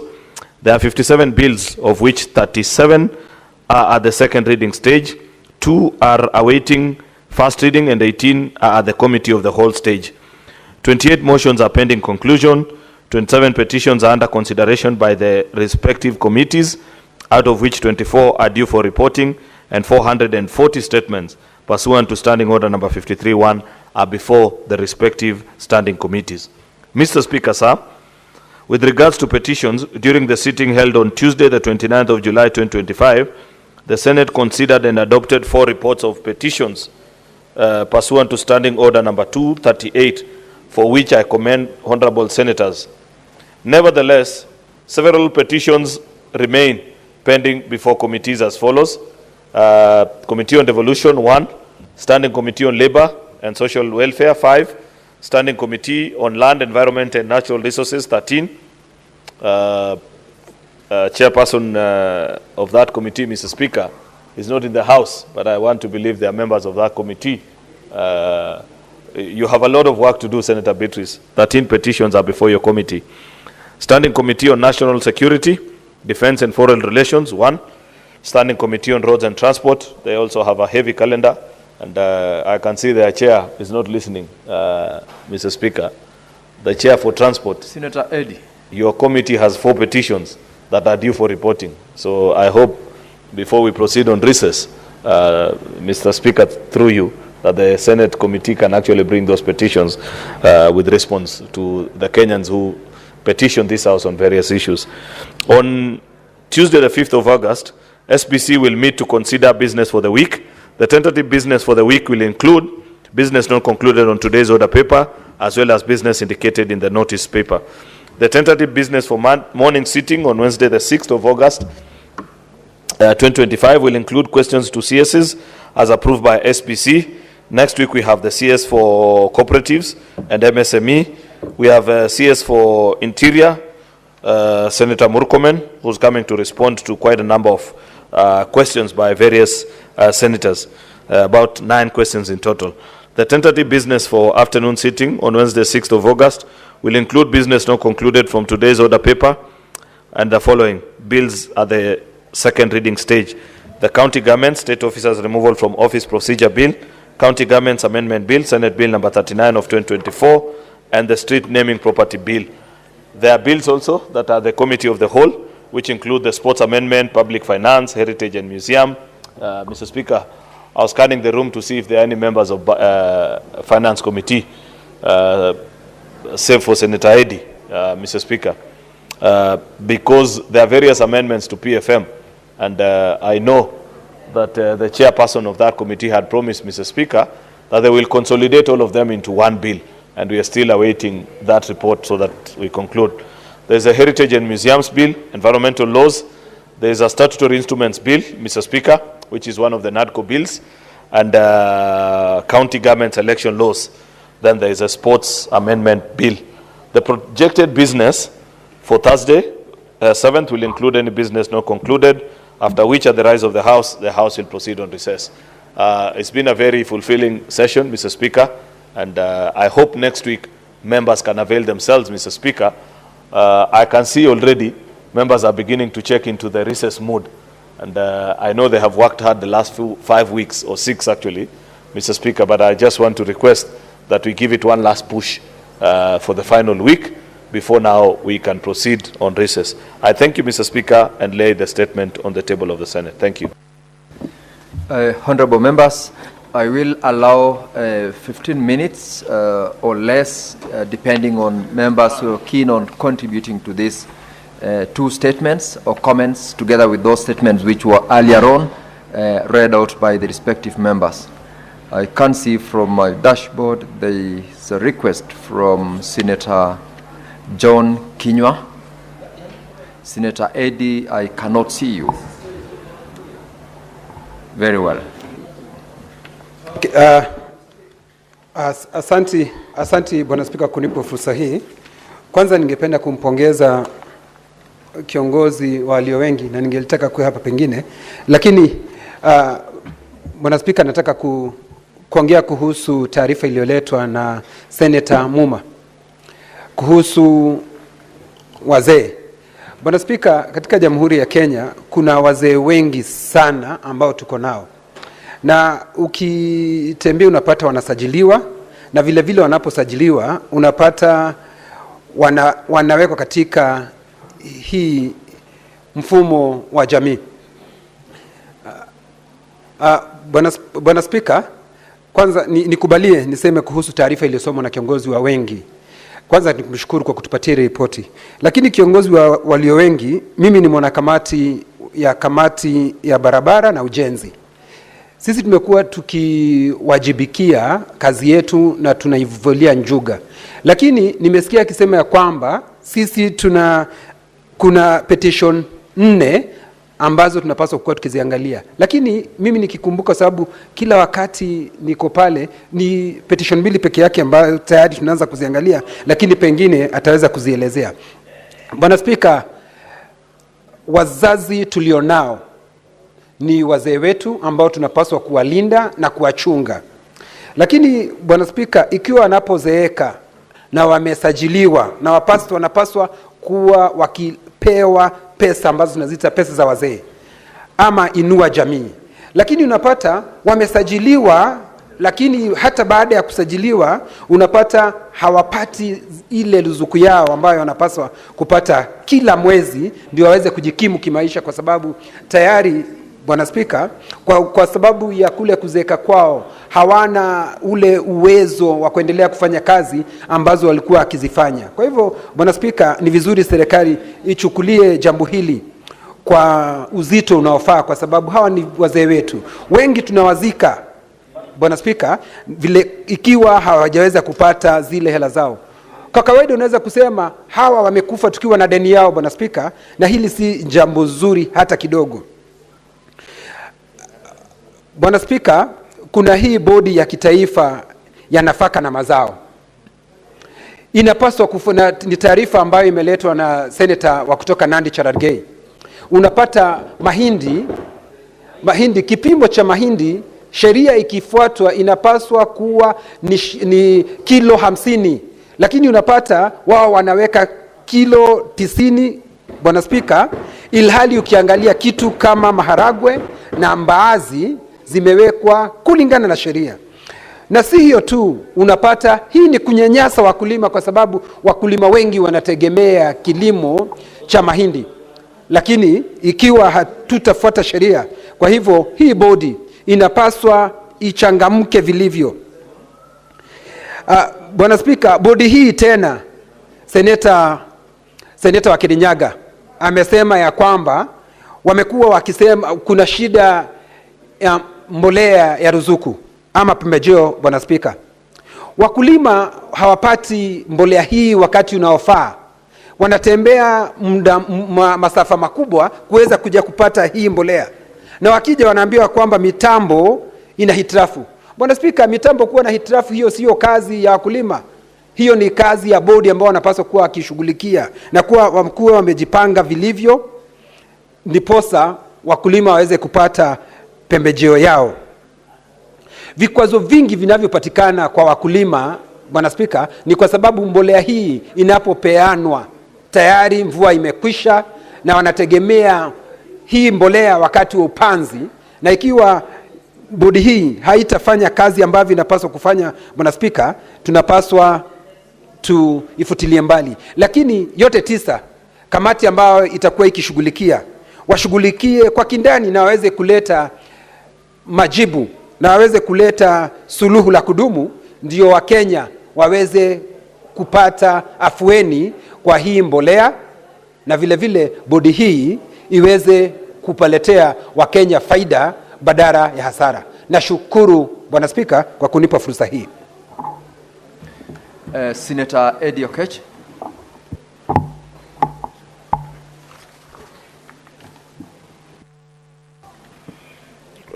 Thank you, Mr. Speaker, for the opportunity.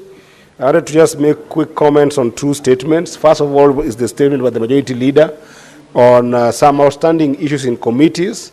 Indeed, I want to acknowledge that some of the overarching petitions that are pending in the Transport and Roads and Housing Committees, we are working on them. But, Mr. Speaker, we are facing a lot of problems with a number of governors. Mr. Speaker, for instance, there is a petition on the issue of Kishaju. This is a development that was done in Kajiado that involves the Kingdom Bank and also involves the Jamibora Trust, where one of the biggest contention that is there, Mr. Speaker, is the issue of land rates, so that people who have already been able to pay for the developments there and the property there can be given their title deeds, Mr. Speaker. But, Mr. Speaker, 4 times we have invited the governor to come and be able to give his input on this issue that is standing between the people in Kisaju who have been able to pay for their property and their title deeds, and the governor has refused to come to the committee, Mr. Speaker, to the extent that last week the committee had actually had to summon the governor, and we had actually taken the step to go to Kisaju in Kajiado in the first week of September, so that we can be able to go and deal with the governor there. Mr. Speaker, so I want just to urge this House that there's a level with which governors are still giving us problems when it comes to issues of accountability.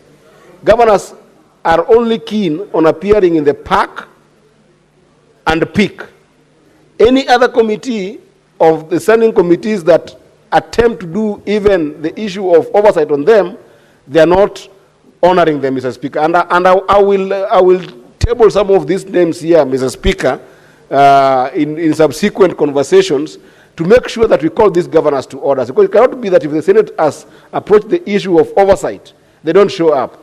These last 2 weeks, Mr. Speaker, 5 governors have sent apologies to the Committee on Transport, Road and Housing, Mr. Speaker.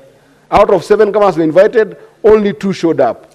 So, Mr. Speaker, it's a very serious issue that I think that other committees are also facing, that the governors must come to any committees of this House to answer to questions pertaining to oversight. So we will deliver on those petitions, Mr. Speaker, as fast as it is required.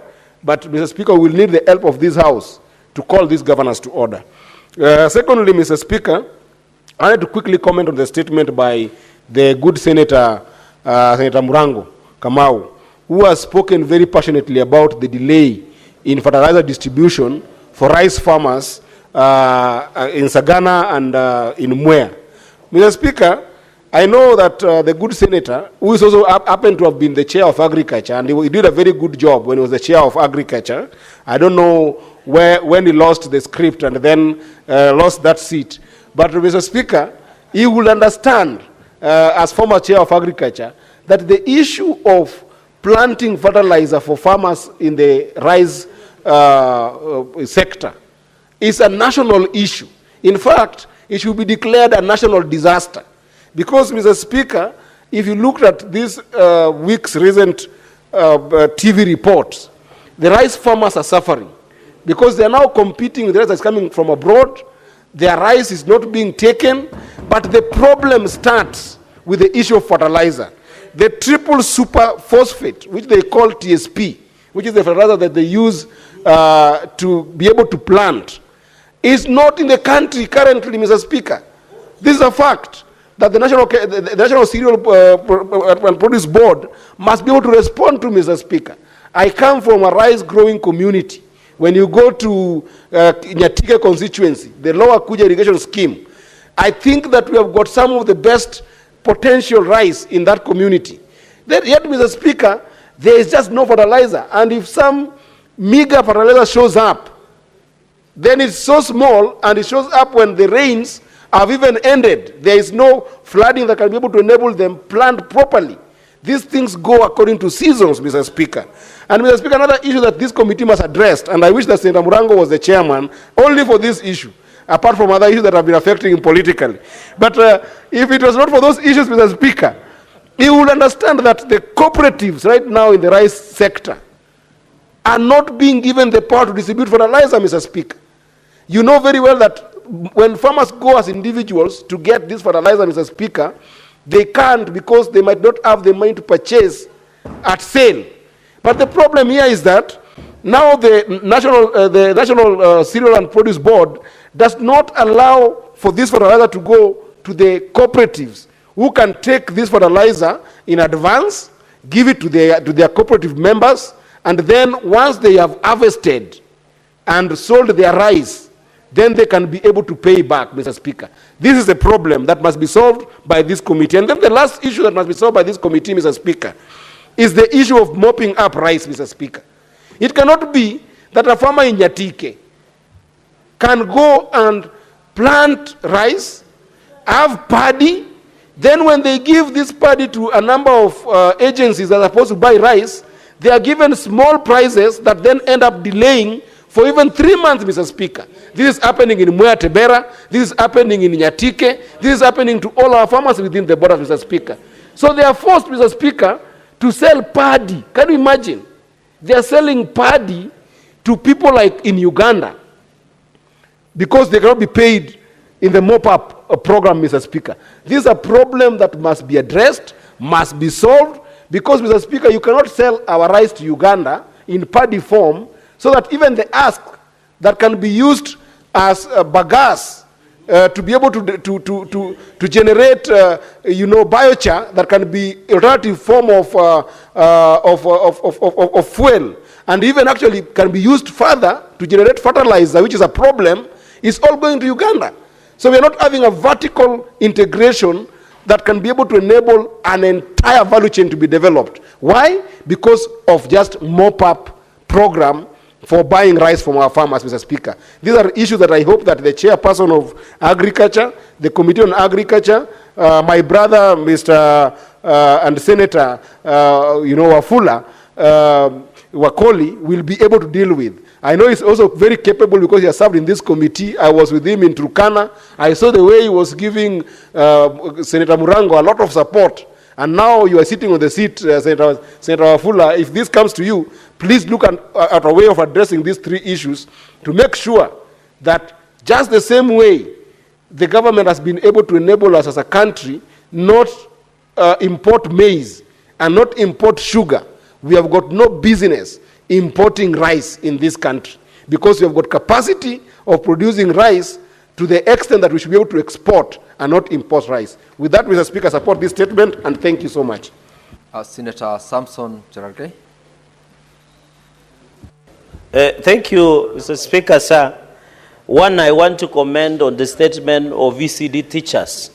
Mr. Speaker, as you are aware, the ECD teachers, there was SRC scheme of service, Mr. Speaker. It is unfortunate that the scheme of service of ECD teachers across the country, including Bomet, Nandi, Kisumu, Migori, Bungoma, among other 47 counties, Mr. Speaker, they are yet to get the SRC circular. Mr. Speaker, the SRC circular was very clear, including services. For example, in Nandi, Mr. Speaker, we are doing badly, and we are the masses of God Almighty, especially for the ECD teachers. Because, Mr. Speaker, when you look at which was supposed to be implemented in 2 phases under the SRC circular, that was in financial year 2023-2024 and financial year 2024-2025. Mr. Speaker, when you look at Nandi, they are paying ECD teachers without stipulated allowance, Mr. Speaker. This is clear violation against the ECD teachers of Nandi County, Mr. Speaker.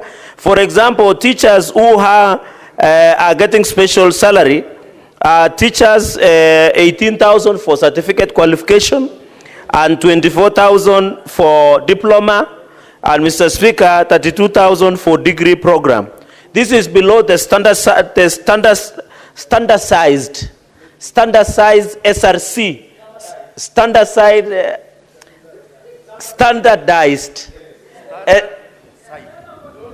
standards, you know, I'm thinking in Kinandi. Allow Senator Cherargei to be heard in silence. Yes. Continue thinking in yes. As long as you speak. Mr. Speaker, sorry, I am thinking in Kikalenjin and trying to translate into English. In a standardized manner, which was provided by SRC in schemes of service. ECD teachers across the country are suffering. Because even in Kisumu, I've seen a statement from my learned senior counsel on the issue of ECD teachers, Mr. Speaker. In Nandi, even in Nyamira, these governors are eating allowances meant for even ECD teachers. Mr. Speaker, where do you have a courage to eat ECD teachers' salary and allowances, Mr. Speaker? Like what is happening in Nandi, it is so shameful. Somebody even in Bomet, Mr. Speaker, where that person who is an ECD teacher is taking care of your child, which is yet know how to use toilet, know how to write, know how to talk. Mr. Speaker, which courage do you have? Mr. Speaker, I saw the human resource audit that was tabled before this house, Mr. Speaker, that most of this wage bill that is going up is because of ghost workers. Yet the rightful ECD teachers, Mr. Speaker, who should get value for the money are not being paid. You have seen Nandi, they are paying 18,000 for certificate, which is way below. They are paying 24,000 for diploma, which is way below. They are paying 32,000 for degree, Mr. Speaker, without allowances that has been provided by SRC. Mr. Speaker, if we had a functional EACC, Nandi County government, Mr. Speaker, led by governor, should have been held accountable, including Nyamira and even Kisumu, Mr. Speaker, so that our ECD teachers can get value for what they are doing. And I'm happy the Senator Ogola, who is a distinguished teacher, she is getting fired up, Mr. Speaker, because I am defending teachers, Mr. Speaker, especially the ECD teachers, Mr. Speaker. So on the issue of ECD teachers, Mr. Speaker, and also the chair of agriculture, Mr. Speaker, is a distinguished teacher, Mr. Speaker, which teaches Kiswahili Sanif, Mr. Speaker. So there are many teachers, even my teacher of law, Professor Tom Ojenda, Mr. Speaker, knows that the value of a teacher, the greatest teacher of all time is Jesus Christ, for all of us who are believers. Secondly, Mr. Speaker, on the issue by Senator Muma, because I'll just make 1 or 2 comments, I agree we have Inua Jamii program. Mr. Speaker, it is sad that most of the wazees who have served this nation with distinction, who have sacrificed, Mr. Speaker, including in Bomet, in Kirinyaga, Kagio, Mr. Speaker, and many other areas, they are yet to be registered under Inua Jamii program. I want to request that national government administration officers, NGAO, must move with speed and ensure that all wazee who are above 60 years, they must be registered under Inua Jamii program. I want to laud President William Ruto because nowadays, Mr. Speaker, as you are aware, Inua Jamii program beneficiaries are paid 2,000 shillings before the salary of civil servants are paid. And that is a significant point because they have sacrificed for the benefit of this nation, Mr. Speaker. So I want to appeal that we are ready as a Senate to partner with NGAO and the ministry concerned to ensure all old men and women, the vulnerable in the society, caregivers, are given opportunity, as Senator Muma has indicated in her statement. We want to take care. Mr. Speaker, they say if you want to measure a society, you see how they treat their vulnerable, not the rich or the wealthy. How we treat our vulnerable will be defined by the character and the value of a society, Mr. Speaker. Number 4, Mr. Speaker, on this issue of roads by Senator, that was read by Senator Ogola, courtesy of Senator Kisii, on the issue of Mr. Speaker, I want to thank the media. I have been asking questions about this expressway. I was shocked, and I'm happy the conflict of interest law has come into force. I was shocked, Mr. Speaker, that the running of Nairobi Expressway is linked to a former president, Mr. Speaker. We want to challenge EACC now that the Conflict of Interest Act is in place. The people who are siphoning money from Expressway, we must be told what. Mr. Speaker, you remember on many occasions, we have asked, Mr. Speaker, we have asked on many occasions, how much does Expressway through Moja Express are collecting, Mr. Speaker? You were shocked that the media were exposing the real people who are stealing from Kenyans, Mr. Speaker, through this expressway. Mr. Speaker, even when you drive around, especially during rainy season, Mr. Speaker, our roads, the drainage is so poor, it is so pathetic, yet Kenya Urban Road Authority, Mr. Speaker. Mr. Speaker, when you drive around Kilimani, you go to Jogoo Road, Likoni Road, the back streets here in Kirinyaga, Mr. Speaker, you think you are somewhere in Karamonjong, Mr. Speaker, because the roads are very pathetic. Yet we have an agency called Kenya Urban Road Authority, Kura, read by somebody called DG Kinoti, Mr. Speaker. They must be called to order. We cannot be blaming the governor or the county government of Nairobi of poor infrastructure. Yet a lot of money is with Kura, Mr. Speaker. That is why I'm still of the position, and I wish the chair of roads was here, Mr. Speaker, that Kura and Kera must be disbanded so that that money is taken for county. We take an accountability from one shop, Mr. Speaker. Kura, there is a lot of corruption. Even if you look at this Nairobi, they only give one company to do roads in Nairobi. And that is why roads within Nairobi, within Kapsabet town, within Nandils town, within Mosoria town, within Homa Bay town, within Vihiga town, Mr. Speaker, and even Bungoma, where we were over the weekend, are in pathetic situation because they are being run by one agency. And that agency gives only to the proxy. I'm happy. The conflict of interest, and my brother, senior counsel, Senator Okongo Mugeni, who was my protege as the chair of JLAC, has enlightened me on the conflict of interest. We want these people to be fixed because they are giving their proxies, they are giving to their friends these contracts. They must be dealt with. And I hope my senior counsel will be careful as he engages on legal services across many counties, Mr. Speaker. Finally, Mr. Speaker, on the issue of Senator Murango, I agree that the issue of fertilizer, we must agree by November. Each and every Kenyan should be given opportunity to use fertilizer subsidized, Mr. Speaker.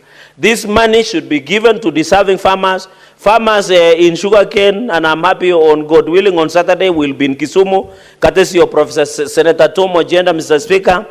I want to indicate that all farmers, the fertilized farmers, Mr. Speaker, in conclusion. Yes. Proceed to fertilized farmers. Sorry, I'm just concluding. Mr. Speaker, we must have opportunity for all of us to access fertilizer. I am only disappointed. I expected Senator Murango to have brought a statement on the Gazette notice of importation of rice. Yet rice in Mwea is yet to be bought. Yet rice in Nyatika is yet to be bought. Mr. Speaker, I found that Gazette notice that was issued unfair, Mr. Speaker, to the farmers of Mwea, Mr. Speaker. Farmers of Mwea, we should more price that is in Mwea, in Nyatike, before issuing a gazette notice, Mr. Senator Speaker, Cherargei, of importation take of your rice. seat. I thought I am enriching his argument. Take your seat. There is a point of order. Senator Murango, what is your point of order? Mr. Speaker, nadhani naunga mkono venye Senator Cherargei anaongea, lakini pia anafaa njue kwamba nilijaribu kuleta ombi lakini haikuruhusiwa na speaker. Kwa hivyo ni makosa kusema kwamba sijaleta ombi, na ndio maana sijalisoma siku ya leo, na ningeomba aweze kuweza kuongea kwa sababu nimemwambia ukweli mahali upo, Mr. Speaker. That is point of information. Thank you, Mr. Conclude Speaker. In in conclusion, under in 1 30 minute, seconds. Senator Cherargei. Yes, under 1 minute. Thank you, Mr. Speaker. And with your indulgence standing on the number 1, allow him to bring that statement so that we can converse. Mr. Speaker, it is in bad faith to issue a gazette notice to import rice, for example. Yet we have a lot of rice in Mwea. Farmers are not selling. Yet we have in Nyatike, Mr. Speaker. And I hope there is no gazette notice to import sugarcane again. And Ahero in Kisumu, Mr. Speaker. I hope there is no intention of importing maize or even sugarcane, Mr. Speaker, because it will kill the spirit and the soul of farmers. I thank you, Mr. Speaker, and I support. Now, honorable members, the 15 minutes that I had allowed for comments on statements is over. I will allow Senator Professor Tomo Jenda to read his statements, and we will not be able to comment because we are out of the time allowed for comments on statements. Thank you, Mr. Speaker. Mr. Speaker, I have 5 statements this afternoon. The first statement is on project identification in Kisumu County. Mr. Speaker, I rise pursuant to Standing Order 53-1 to seek a statement from the Standing Committee on Devolution and Intergovernmental Relations on a matter of county-wide concern regarding the project identification, criteria, and implementation status in Kisumu County. Mr. Speaker, sir, while the county government has in recent financial years allocated portions of its development budget to project identification at the ward level, residents and local leaders have increasingly expressed concern over the transparency, equity, and overall effectiveness of this process. In the statement, the committee should address the following. 1, the total number of development projects undertaken by the county government of Kisumu from 2021 to 2022 to date, disaggregated by ward, including the responsible implementing departments. 2, the criteria and procedures used to identify and prioritize projects at the ward level and whether the criteria consistently applied across all the 35 wards. 3, whether public participation forums were held in each ward prior to project selection and budgeting, including how the community views were documented and incorporated into the final decisions. 4, the current implementation status of ward level projects, including details on any stalled, incomplete, or low impact projects identified in audit or department reports. And lastly, the oversight framework applied by the County Assembly of Kisumu, internal audit committees, and county budget and economic fora to ensure fair distribution and accountability to ward level development planning. Mr. Speaker, my second statement is on the status of digitization, collection, and accountability of on-source revenue in Kisumu County. Mr. Speaker, I rise pursuant to Standing Order 53-1 to seek a statement from the Standing Committee on Finance and Budget on the matter of county-wide concern regarding the digitization, collection, efficiency, and financial accountability mechanisms governing on-source revenue in Kisumu County. Mr. Speaker, the county government of Kisumu generates substantial on-source revenue through markets, parking fees, liquor and trade licensing, building permits, property rates, and cess on agricultural produce and transportation. Despite public projections estimating annual collection of Kenya shillings 1.2 billion, audit concerns persist regarding irregularities in revenue collection, leakage through cash-based transactions, and underreporting across wards and sub-counties. There is limited clarity on whether the county has fully transitioned to digital revenue collection platforms integrated with the National Treasury's IFMIS and the e-citizen framework as required by the PFM Regulations 2015 and in line with the Presidential Directive on Unified National Payment Gateways. Moreover, Mr. Speaker, market vendors and small-scale traders continue to report challenges including multiple levies and unreceipted collections by unauthorized agents, particularly in informal trade and transport sectors. In the statement, the committee should address the following. 1, the total amount of on-source revenue collected by Kisumu County in each of the last 3 financial years disaggregated by revenue source and sub-county. 2, the extent to which Kisumu County has transitioned to fully cashless, digitized on-source revenue collection systems integrated with IFMIS and e-citizen platforms.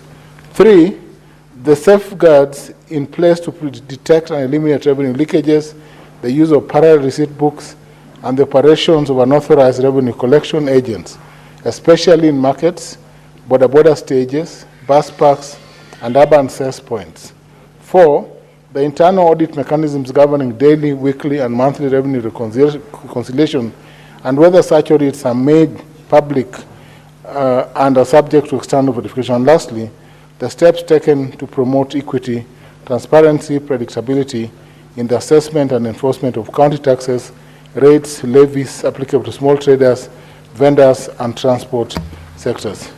My third statement, Mr. Speaker, is on youth engagement programs and delayed payments to community contractors in Kisumu County. Mr. Speaker, I rise pursuant to Order 53.1 to seek a statement from the Standing Committee on Labor and Social Welfare on a matter of county-wide concern regarding the status of youth engagement programs and delayed payments to community contractors in the county.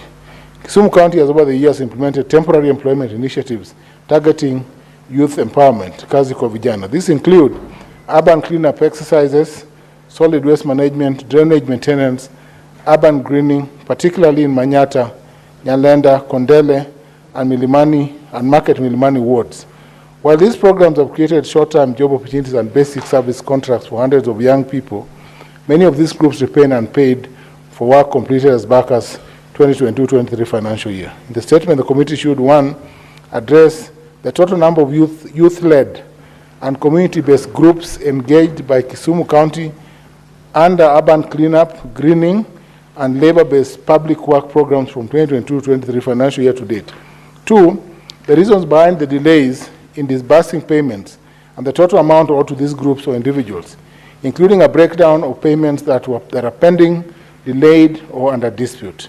3, whether the county government of Kisumu has established clear and transparent frameworks for engaging and compensating youth in such public work programs, including the use of written contracts, defined payment timelines, and grievance redress mechanism. Lastly, the measures put in place by the Ministry of Labour and Youth Affairs in coordination with the county government to resolve delayed payments and ensure sustainability of youth economic empowerment initiatives in the county.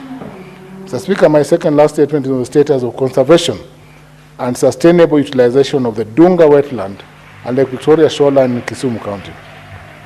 Mr. Speaker, I rise pursuant to Standing Order 53.1 to seek a statement from the Standing Committee on Land, Environment and Natural Resources on a matter of county-wide concern regarding the status of conservation, land use regulation, and sustainable utilization of Dunga wetland and the adjoining Lake Victoria shoreline within Kisumu County. Mr. Speaker, sir, the Dunga wetland, part of the broader Lake Victoria Basin ecosystem, is a vital environmental and economic asset situated along the Kisumu Port Corridor. It plays a critical role in flood regulation, biodiversity support, and community livelihoods, especially through small-scale fishing, boat tourism, and informal trade. However, recent developments point to worsening degradation of the wetland caused by unregulated waste dumping and controlled land use and environmental encroachment. These issues, Mr. Speaker, threaten the wetland's ecological balance and the sustainability of Kisumu's blue economy. In the statement, the committee should, 1, address the current status of conservation planning for the Dunga wetland and the Lake Victoria shoreline, including the existence and the legal status of any gazetted land use or zoning frameworks approved by NEMA. 2, the interventions undertaken by Kisumu County Government in collaboration with relevant national agencies to regulate waste disposal, sanitation, and structural development along Dunga waterfront and wetland areas. 3rd, any ongoing or planned public education campaigns or livelihood support programs aimed at assisting informal traders and small-scale service providers to transition to more sustainable and environmentally compliant operations. 4, the role of the Kenya Ports Authority and the Ministry of Environment in protecting ecologically sensitive areas adjacent to the Kisumu port in alignment with Kenya's commitment under the East African Blue Economy Strategy. And lastly, the existence and implementation status of any long-term ecological monitoring or wetland restoration program, and the extent to which local communities, including beach management units, BMUs, and environmental youth groups have been involved in its design and execution. Mr. Speaker, my last statement is on the status and utilization of donor-funded medical equipment in Kisumu County hospitals. Mr. Speaker, sir, I rise pursuant to Standing Order 53-1 to seek a statement from the Standing Committee on Health on a matter of countrywide concern regarding the status and operational utilization of donor-funded medical equipment and related infrastructure in public hospitals in Kisumu County. Mr. Speaker, over the past several years, Kisumu County has benefited from significant investment in health infrastructure through support from the national government and development partners. These include, Mr. Speaker, the Managed Equipment Services MES program, the Global Fund, and the Gavi Alliance. Through these programs, Mr. Speaker, critical medical equipment has been supplied to health centers across the county. Despite these efforts, however, the Auditor General's report of September 2024 flagged major underutilization of equipment in several facilities. For instance, Mr. Speaker, Chulaimbo Sub-County Hospital reportedly remains underutilized despite the 10.8 million having been spent on maternity and rehabilitation program. Mr. Speaker, at Jaramogi Oginga Odinga Teaching and Referral Hospital, JOTRH, highly specialized equipment such as endoscopy machines, mammography units, cryotherapy units, and chemotherapy beds remain largely idle due to human resource shortages, with critical services reportedly reliant on a single oncologist. In the statement, Mr. Speaker, the committee should address the following. One, the type and total number of medical equipment and infrastructure supplied to public hospitals in Kisumu County under the MES program, the Global Fund and Gavi program since 2022, including the recipient facilities. Two, the current operational status of which equipment and facility, whether functional, idle, out of service, or in need of repair. Three, the availability and deployment of trained personnel, particularly medical specialists, to operate the equipment in each facility. Four, the existing frameworks for maintenance, insurance, and technical support for the equipment, including information on any standing service contracts. And lastly, Mr. Speaker, measures being undertaken by the Ministry of Health in collaboration with the county government to ensure the full and effective utilization of donor-funded medical equipment and infrastructure. Thank you, Mr. Speaker. Thank you, Senator Professor Tom Agenda. Honorable members, I had directed that I'm not going to allow any additional comments on the statements read out. Because of that reason, I know there are so many members who've actually requested. We are out of time for comments on statements, and we will not comment on them. We will proceed to the order paper. I will defer order number 8, that is the Technopolis Bill, National Assembly Bill number 6 of 2024, and order number 9, the Tobacco Control Amendment Bill, Senate Bills number 35 of 2024. Clerk, call the next order. Order number 10, motion, reports of the Standing Committee on Devolution and Intergovernmental Relations on its inquiry into the state of markets in Vihiga and Bungoma counties arising from a statement sought by Senator Godfrey Osotsi, MP, and Senator David Wakoli, MP. Resumption of debate. Honorable members, this is a resumption of debate. That was a motion that was done in our last sitting, and when the House rose, Senator Okongo Mogeni had 17 minutes remaining for him to conclude. You may conclude. You need not do the 17 minutes. Thank you, Mr. Speaker. Mr. Speaker, my time ran out when I was giving an example of what the situation looks like, the situation in one of my markets in Nyansiongo. Because, Mr. Speaker, just to recap, The committee that was tasked with the statement that was sought by the two senators was looking at the functionality and availability of services for our residents in our counties. Mr. Speaker, the situation is deplorable in virtually all our markets in the country. I was giving you, Mr. Speaker, the case of Nyansiongo Market, which is on a major highway, Mr. Speaker. When, before my time ran out, Mr. Speaker, I just pointed out the fact that we don't have water, there's no electricity connected in that market, there are no toilets. So you don't understand, Mr. Speaker, on what basis do our counties collect rates from traders? Because, Mr. Speaker, if I'm paying you rates, it means I'm paying you because you are providing some service to me. Mr. Speaker, you know that I'm told, I don't have the statistics, but I'm told that even for Nairobi County, Mr. Speaker, the highest revenue comes from around Gekomba and Isili. But have you tried to go to Isili and look at the state of the roads? I had my good friend Senator Cherogei blaming, is it Kenya Urban Roads Authority? But what is the work of the governor of Nairobi? What is the work of the governor of Nairobi? Rates are paid. The traders in Gekomba, the traders in Isili, they pay rates to the governor of Nairobi. Mr. Speaker, if you read the Constitution, and I'm happy Senator Mandago is here, he's a former governor.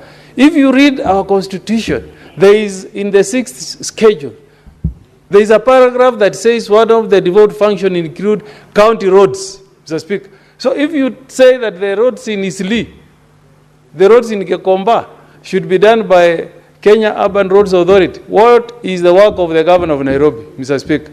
And the misfortune that we are facing as counties, Mr. Speaker, is that our governors believe that when you are told that you fix a road, maram the road. They have never, become ambitious enough to say that they can also tarmac roads like our, national government. Do you know, in the run-up to the elections in 2022-2023, and I'm saying this with a lot of sadness, a road from Tinga, in my county in Nyamira, Tinga to a hospital in Igenaitambe, was marammed at a cost of 50 million, Mr. Speaker. If you go there today, this day, Mr. Speaker, 31st of July, we have again brought another contractor to again maram the road. Surely, does it mean in this country we don't have brains? That every 2 financial years we are spending 50 million to maram a road, whereas we can tarmac 2 kilometers per financial year at a cost of 35 million shillings. We need something drastic from NEMA, Mr. Speaker. Let NEMA inspect our markets, and I will challenge them to go to a few markets in my county, Mr. Speaker. Let them go to a market at Ikonge. There is no water connectivity. Piped water connected to toilets, none, Mr. Speaker. Now,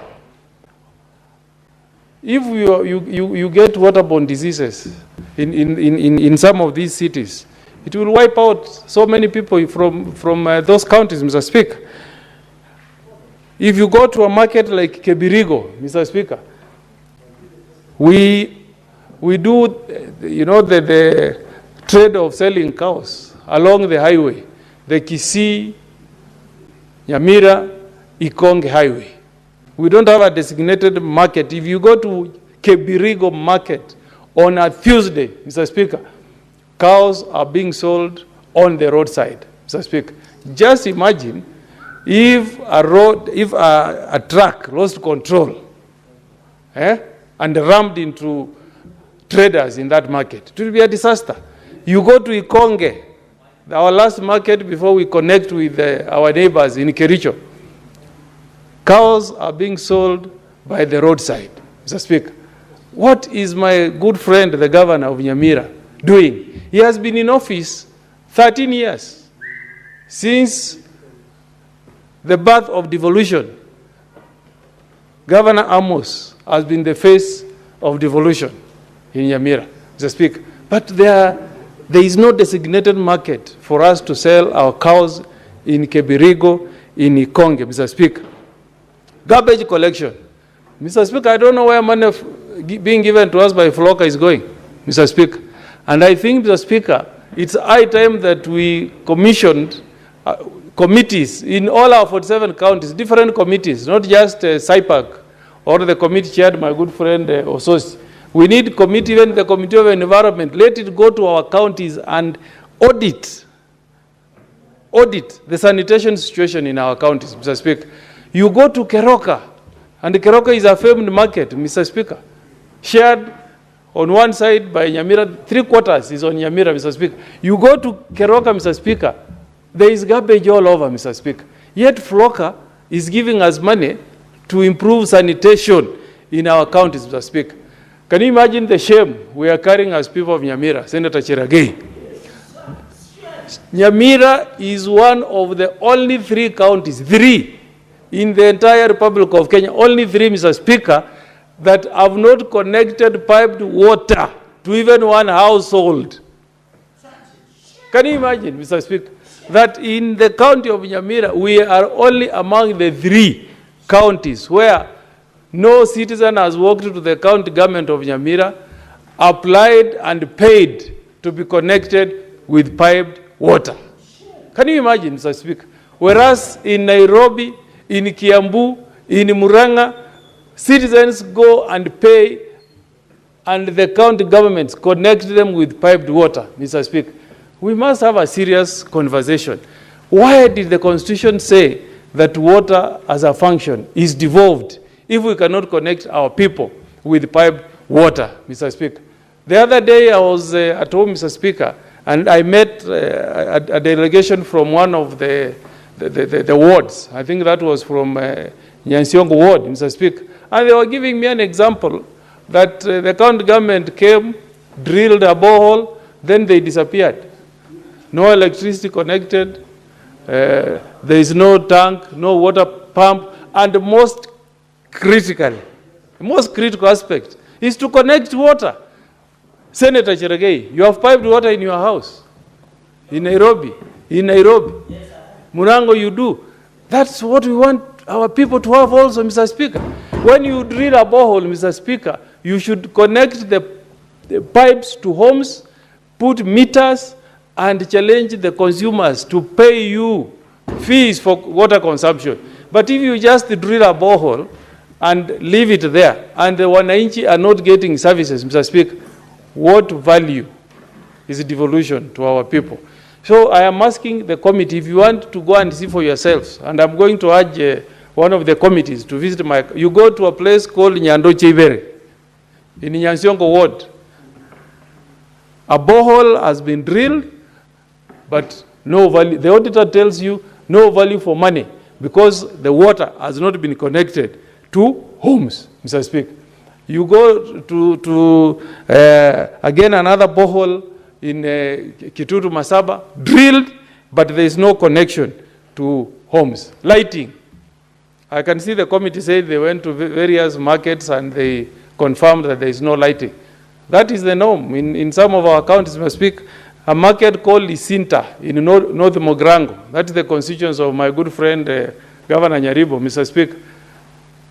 We have street lights, but I'm told the county government of Nyamira has not paid electricity bills, Mr. Speaker. So the street lights are installed, but they don't bring any benefits to the people. Because the only way you can benefit from electricity is if at late hours of the day, they can be switched on and you continue doing trade, maybe up to 9 p.m., Mr. Speaker. But we are not getting these benefits, so, Mr. Speaker. So we really want to appeal to our good friends, our governors. Please, please, don't shame devolution. Kenyans had a dream of devolving power and resources and services, Mr. Speaker. The only way you can make Kenyans to be proud of devolution, Mr. Speaker, is if you provide these services, Mr. Speaker, to our people, especially the poor traders, Mr. Speaker, in our markets. In conclusion, Mr. Speaker, I hope this committee, Mr. Speaker, can pick, let's even pick 3 counties, and I will wish Nyamira to be one of them, Mr. Speaker. We do a visit to our market, Mr. Speaker, we do a report, and then we come and name and shame the ones who are not performing, Mr. Speaker. Because let the people know, let the people who represent know how the performance of some of these governors are. And we bring facts here, Mr. Speaker, and we send senators who are impartial, who come from the counties, not where some of us come from, and they do a report. But it's a shame, Mr. Speaker, to speak of a situation in the 21st century, Mr. Speaker, where we have markets that have no toilets, Mr. Speaker. We have markets that are not connected to any sewer system, Mr. Speaker. We have markets where there is no arrangement on garbage collection. The other day, somebody was giving me an example, Mr. Speaker, of what happens in most of these European countries. Mr. Speaker, if you go to a town in Europe, you walk in the streets, Mr. Speaker, and you find points where you can drink water free. Free, Mr. Speaker, and you are told it's clean, safe water. Can any, he's telling me of Zurich, Mr. Speaker, clean water in the streets. Tell me, Mr. Speaker, any county in this beautiful country of ours called Kenya, where a governor has put clean drinking water available to traders who are paying rates to our county government. There is none, Mr. Speaker. If it can be done out there, Mr. Speaker, why not in our 47 counties, Mr. Speaker?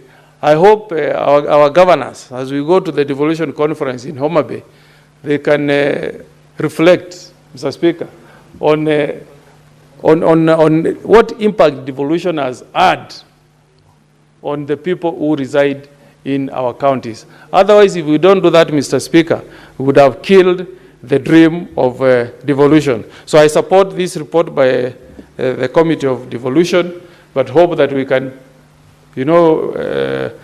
take some decisive action going forward so that we can have a situation where traders, at the end of the day, when they close, their garbage is collected by the county government, where there is deliberate effort to fix toilets for traders, where piped water can be connected to our markets for traders, so that there is value for the rates that our citizens in our counties pay to our governors. Otherwise, there should never be taxation without representation. Mr. Speaker, I thank you. Senator Wakoli Wafula. Senator Wakoli. Thank you, Honorable Speaker, for this opportunity to discuss the matter of markets as indicated in the order paper, Honorable Speaker. Honorable Speaker, I happened to join the Committee of Devolution at that time. I was an active member of the Devolution Committee headed by Senator Abbas. We were with Senator Catherine Muma. In that tour of the Western Belt, we had Senator Osotsi, and we equally had Senator Young Youthful Leader, Senator Oburu Odinga. Honorable Speaker, the situation in these counties of keen interest was not in order, Honorable Speaker. I want to delve in Bungoma County, Honorable Speaker, as the host senator at that time, to indicate that we visited the Chebukube market in Bungoma, Honorable Speaker. At that time, Honorable Speaker, the facility did not have clean and sustained water supply. And the traders at that time indicated that the cost of water was very high compared to the water they were consuming, Honorable Speaker. And it reached a position or a situation where they had to stop using that meter because of the high cost of water. Honorable Speaker, from that we went to Bukembe Market, Honorable Speaker. The market did not have a fence, the drainage was poor, the toilet facilities were pathetic, and Honorable Speaker, the storage area was not conducive for the business people of Bukembe. And as we speak, Honorable Speaker, the government of the day promised our good people of Bukembe that it will put a little resources to ensure that they also enjoy benefits like other Kenyans. So far, Honorable Speaker, the scenario has not changed, and the people expect that the county government of Bungoma ups its game based on the taxes they give and the support from the national government. Honorable Speaker, the situation is not any different. If you go to a market like Mayanja, Mianga, Kapkatenyi, Honorable Speaker, Kapkatenyi, Honorable Speaker, captures the people of Mount Elgon, the people of Sirisia, the people of Kapchai. That market, Honorable Speaker, has numbers of traders, but the toilet facilities are pathetic. The water supply in Kapkatenyi is not enough, Honorable Speaker. Honorable Speaker, the environment within which the market operates is not conducive for the taxpayer, Honorable Speaker, to do their business. And as you will see the recommendation of the committee, it is demanding that these places up their game and the county government do the best they can.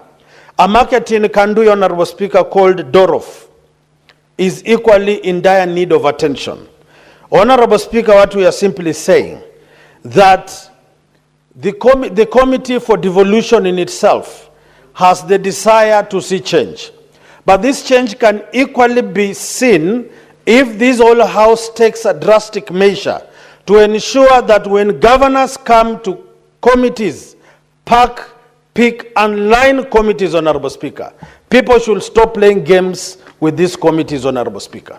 Because when you look at the taxes that these towns give versus the services the markets receive, Honorable Speaker, is immoral for us as a Senate to say that the county governments, wherever we come from, are doing justice to the traders of the counties we come from.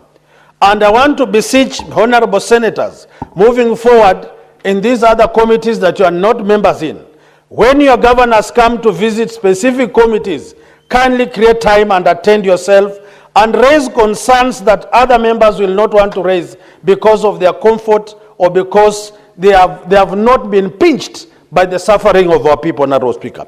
Some of the markets, Honorable Speaker, have no lights. The solar lights have been vandalized, the electricity lights are not working, and those of the electricity lights, the bills are so high that the county government cannot support. If I want to be in particular, Mateka has electricity lights and solar lights. Some of them are not working. When you go to Maini, there are lights there, solar are working, others are not working. Kibingei Market, the same. Kamukuyo Market, the same. When you go to Maliki, the same. Honorable Speaker, what we are saying is I think we need to audit markets and to ensure that if county governments cannot call a place a market, then they should not bedevil residents of those places, pushing them to pay taxes for services they are not receiving.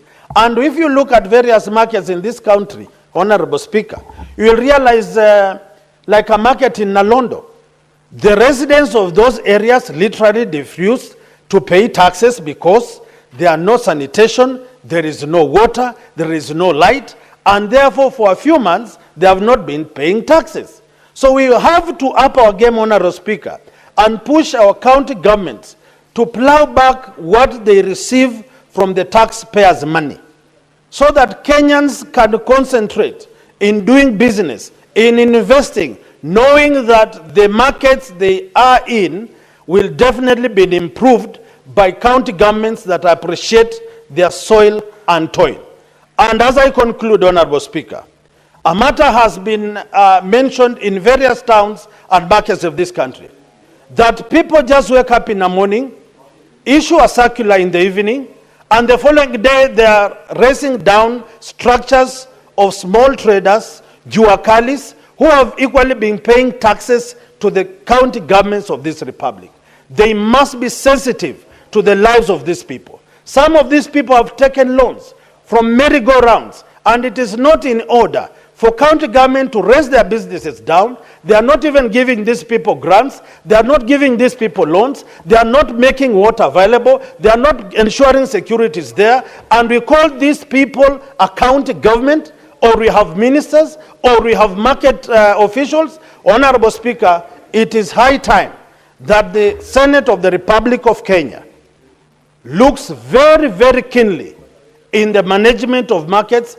And as per now, Honorable Speaker, you realize that we have emerging zones or areas now called municipalities. Now, if markets are not able to manage markets and trading centers, will they be able to manage municipalities? Getting billions from World Bank. How are people participating in ensuring that the municipalities and the markets within municipalities are up to standard? Honorable Speaker, I look at municipalities and markets as a cash cow of a few people in this country. And we must rise to the occasion and fight for the common trader, the common mamamboga, the common boda, the common retailer in our markets, to ensure as they do business, they enjoy doing business and paying taxes to Kenyans. For those few remarks, I want to support the report, and I also want to encourage Honorable Sotsi also to tell Kenyans what we saw in Vihiga, what the people are crying of, what the people are pleading the Senate to do, because they believe in Senate, they believe in our capacity, and we assured them that we will work with them to make our counties great again. Thank you, Honorable Speaker. I support the report. Thank you, Senator Wafula. Your last comment, I hope, was not bordering on influencing the comments that Senator Osotsi will say as regards the report on the county that you referred to. But we'll wait and hear. Senator Olekina, it's your turn to comment.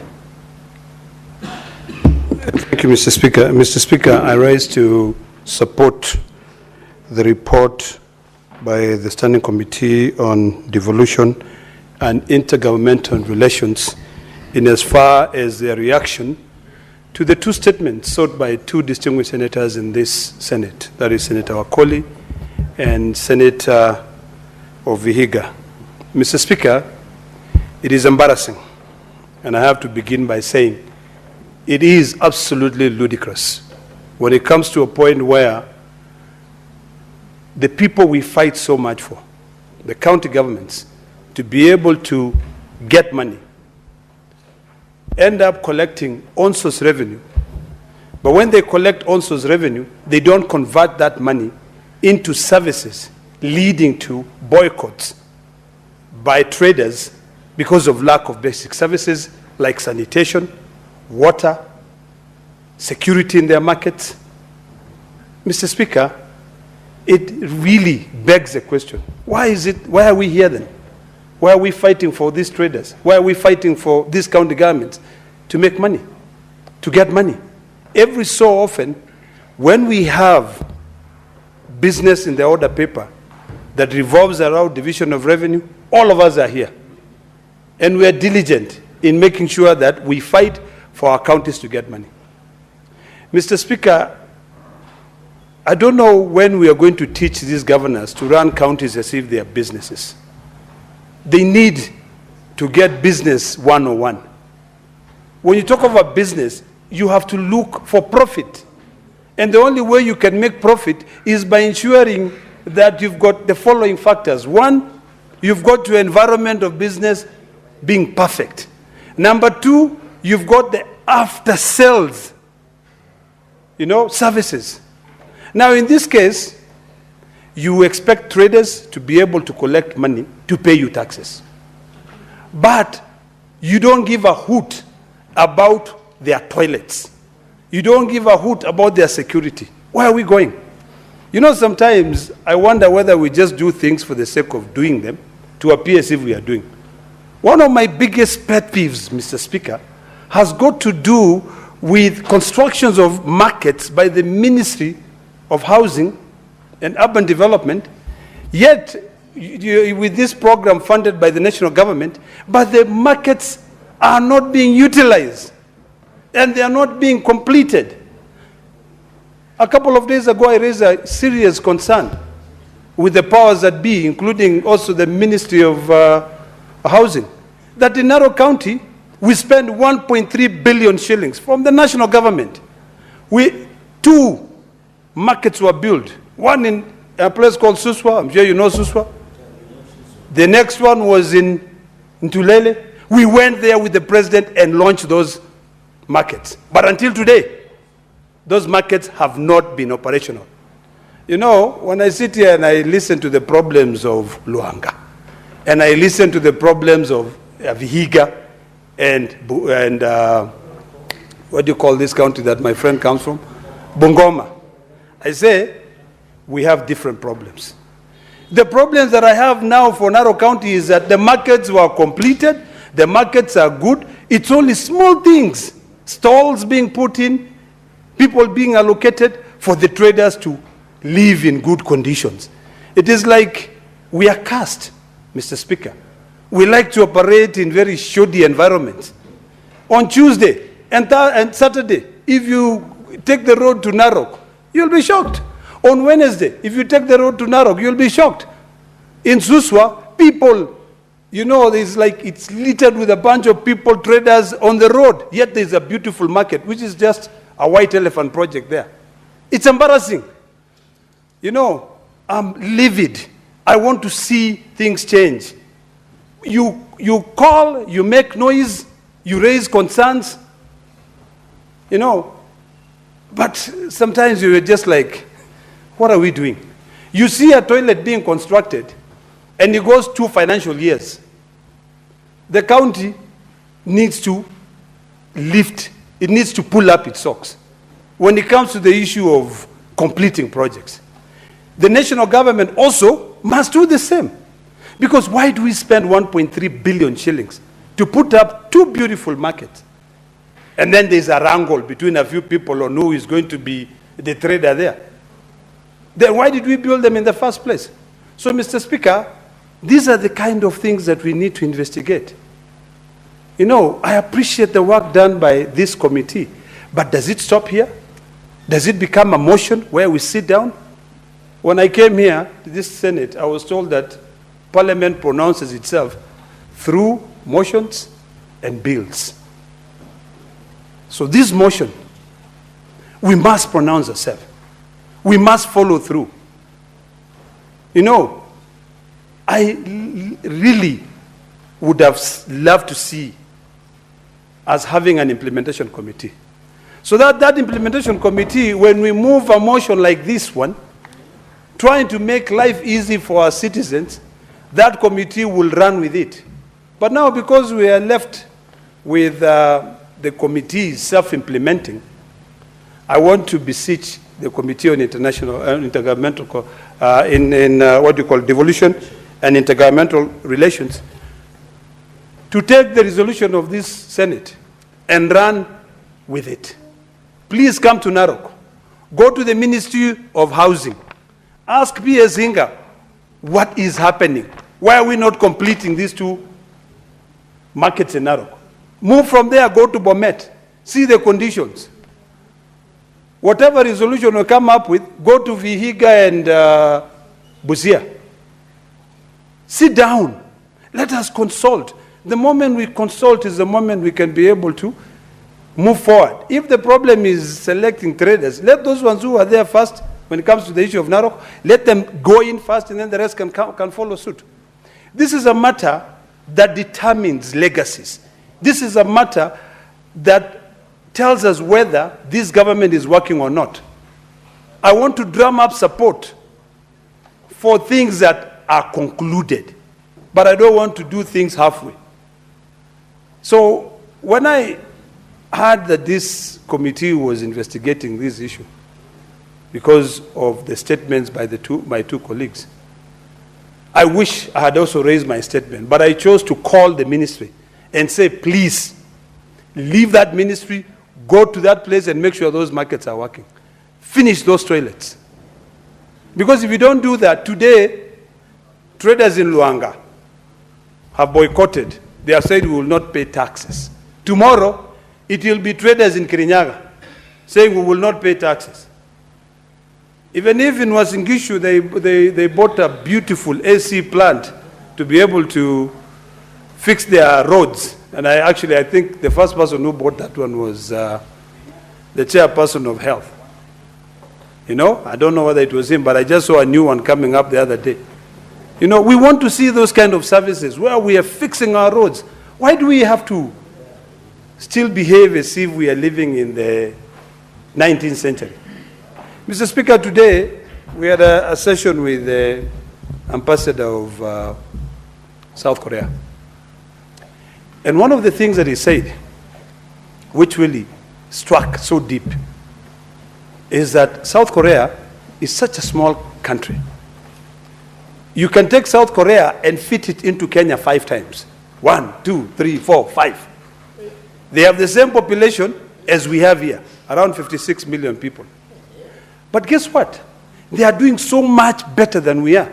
In fact, he was telling us with the speaker that your country is so good that if you guys just have a few foreign direct investors here, you can bypass us because we don't have external threats. In South Korea, North Korea is threatening them on the border. The other side, China. The other side, Japan. And they are still struggling. Everybody now here, in fact, I think if I look around, you'll see every senator here having a phone from South Korea. You know, because they care about their surrounding. You know, they care about their environment. We need to start caring about our towns. We need to start working. Every so often, Mr. Speaker, we talk about not having jobs. You know, lack of jobs. These markets we are talking about, if you give these youth who are here, give them some little money. You know, like now I'll go back to that, I think it was called the Hustler Fund. You buy a crusher, you buy cabro making machines, you give these youth, you tell them go to Luanda, fix that market, and then you give others metal, tell them these are welding machines, make stalls. You will not have Gen Zs on the street saying we are jobless because everybody is going to be busy working. I want us to start thinking like entrepreneurs. I want when you sit here, the younger generation will want to emulate you. They want to say, when I grow up, I want to be like Senator Cherargei, because he's not only being a legislator, but he is becoming a farmer. You know, one of the facts that maybe a lot of people don't know about Senator Cherargei, you know, that maybe you need to know, is that this young man was once a milk hoarder, you know, trader. He used to work, actually a hawker. He used to move from one home to another selling milk. And look at him now. He's a senator of Nandi. Now, if we don't fix our markets today, is it the next generation who are going to be jobless? Are they the ones who are going to find money to come and fix those markets? Senator Otsotsi, our good friend from Busia, not Busia, but not Vihiga, this Wakoli is from where? From Bungoma. Just said something which I want to repeat here. That when these governors come to these oversight committees, can we please take them to task? I want to plead with you, Senator from Vihiga. Stop entertaining those governors here. Let's go to our counties. So when we are carrying out the oversight, we can actually walk around, we can go to those markets and shame them. Every day we keep on fighting about how much should go to counties, but we are just literally ticking a box. So I appreciate the sentiments of Senator Wakoli by saying we need to take these governors to task. When we read these reports, I think was it the day before yesterday that the majority leader laid before the Senate all the Auditor General reports of all our counties. Take them. Go up there. Now, with this committee, you need to start thinking outside the box. Okay? Do things completely unorthodox. Don't follow the script. Go and say, okay, how much money was given to you to do this? markets. You know, what have you done with them? Let us now start thinking on how we can scrutinize the budgets, project-based budgets. There are softwares now. You can go and say, okay, this is your budget, yeah? Let's pull this budget out. Who are the suppliers? Let's follow the suppliers, every one of them. Did you supply these things? Yes, if they did supply, they paid taxes. We can follow through. You follow the money trail. And by doing so, we will bring change to this country. But today we will not bring change because so long as there is a budget, even before that budget has been implemented, some other people go and sit down and say, we need a supplementary. So, you negate the importance of your annual development plan, your county integrated development plan. So you just come up from nowhere and start saying, let us do this. We'll do that. We need a supplementary budget. I would rather you say, we budgeted for this. We did not have the funds to be able to develop this market. But in the next financial year, we will follow through. What we did not finish, we complete. I would rather you sit down, you carry out public participation, and engage the citizens on the importance of planning. By so doing, we will change our country. I want to beseech my brothers and sisters from both sides of the aisle that it is about time that we start looking at how we change our economy. Every so often we talked about bills here. Yesterday we were talking about,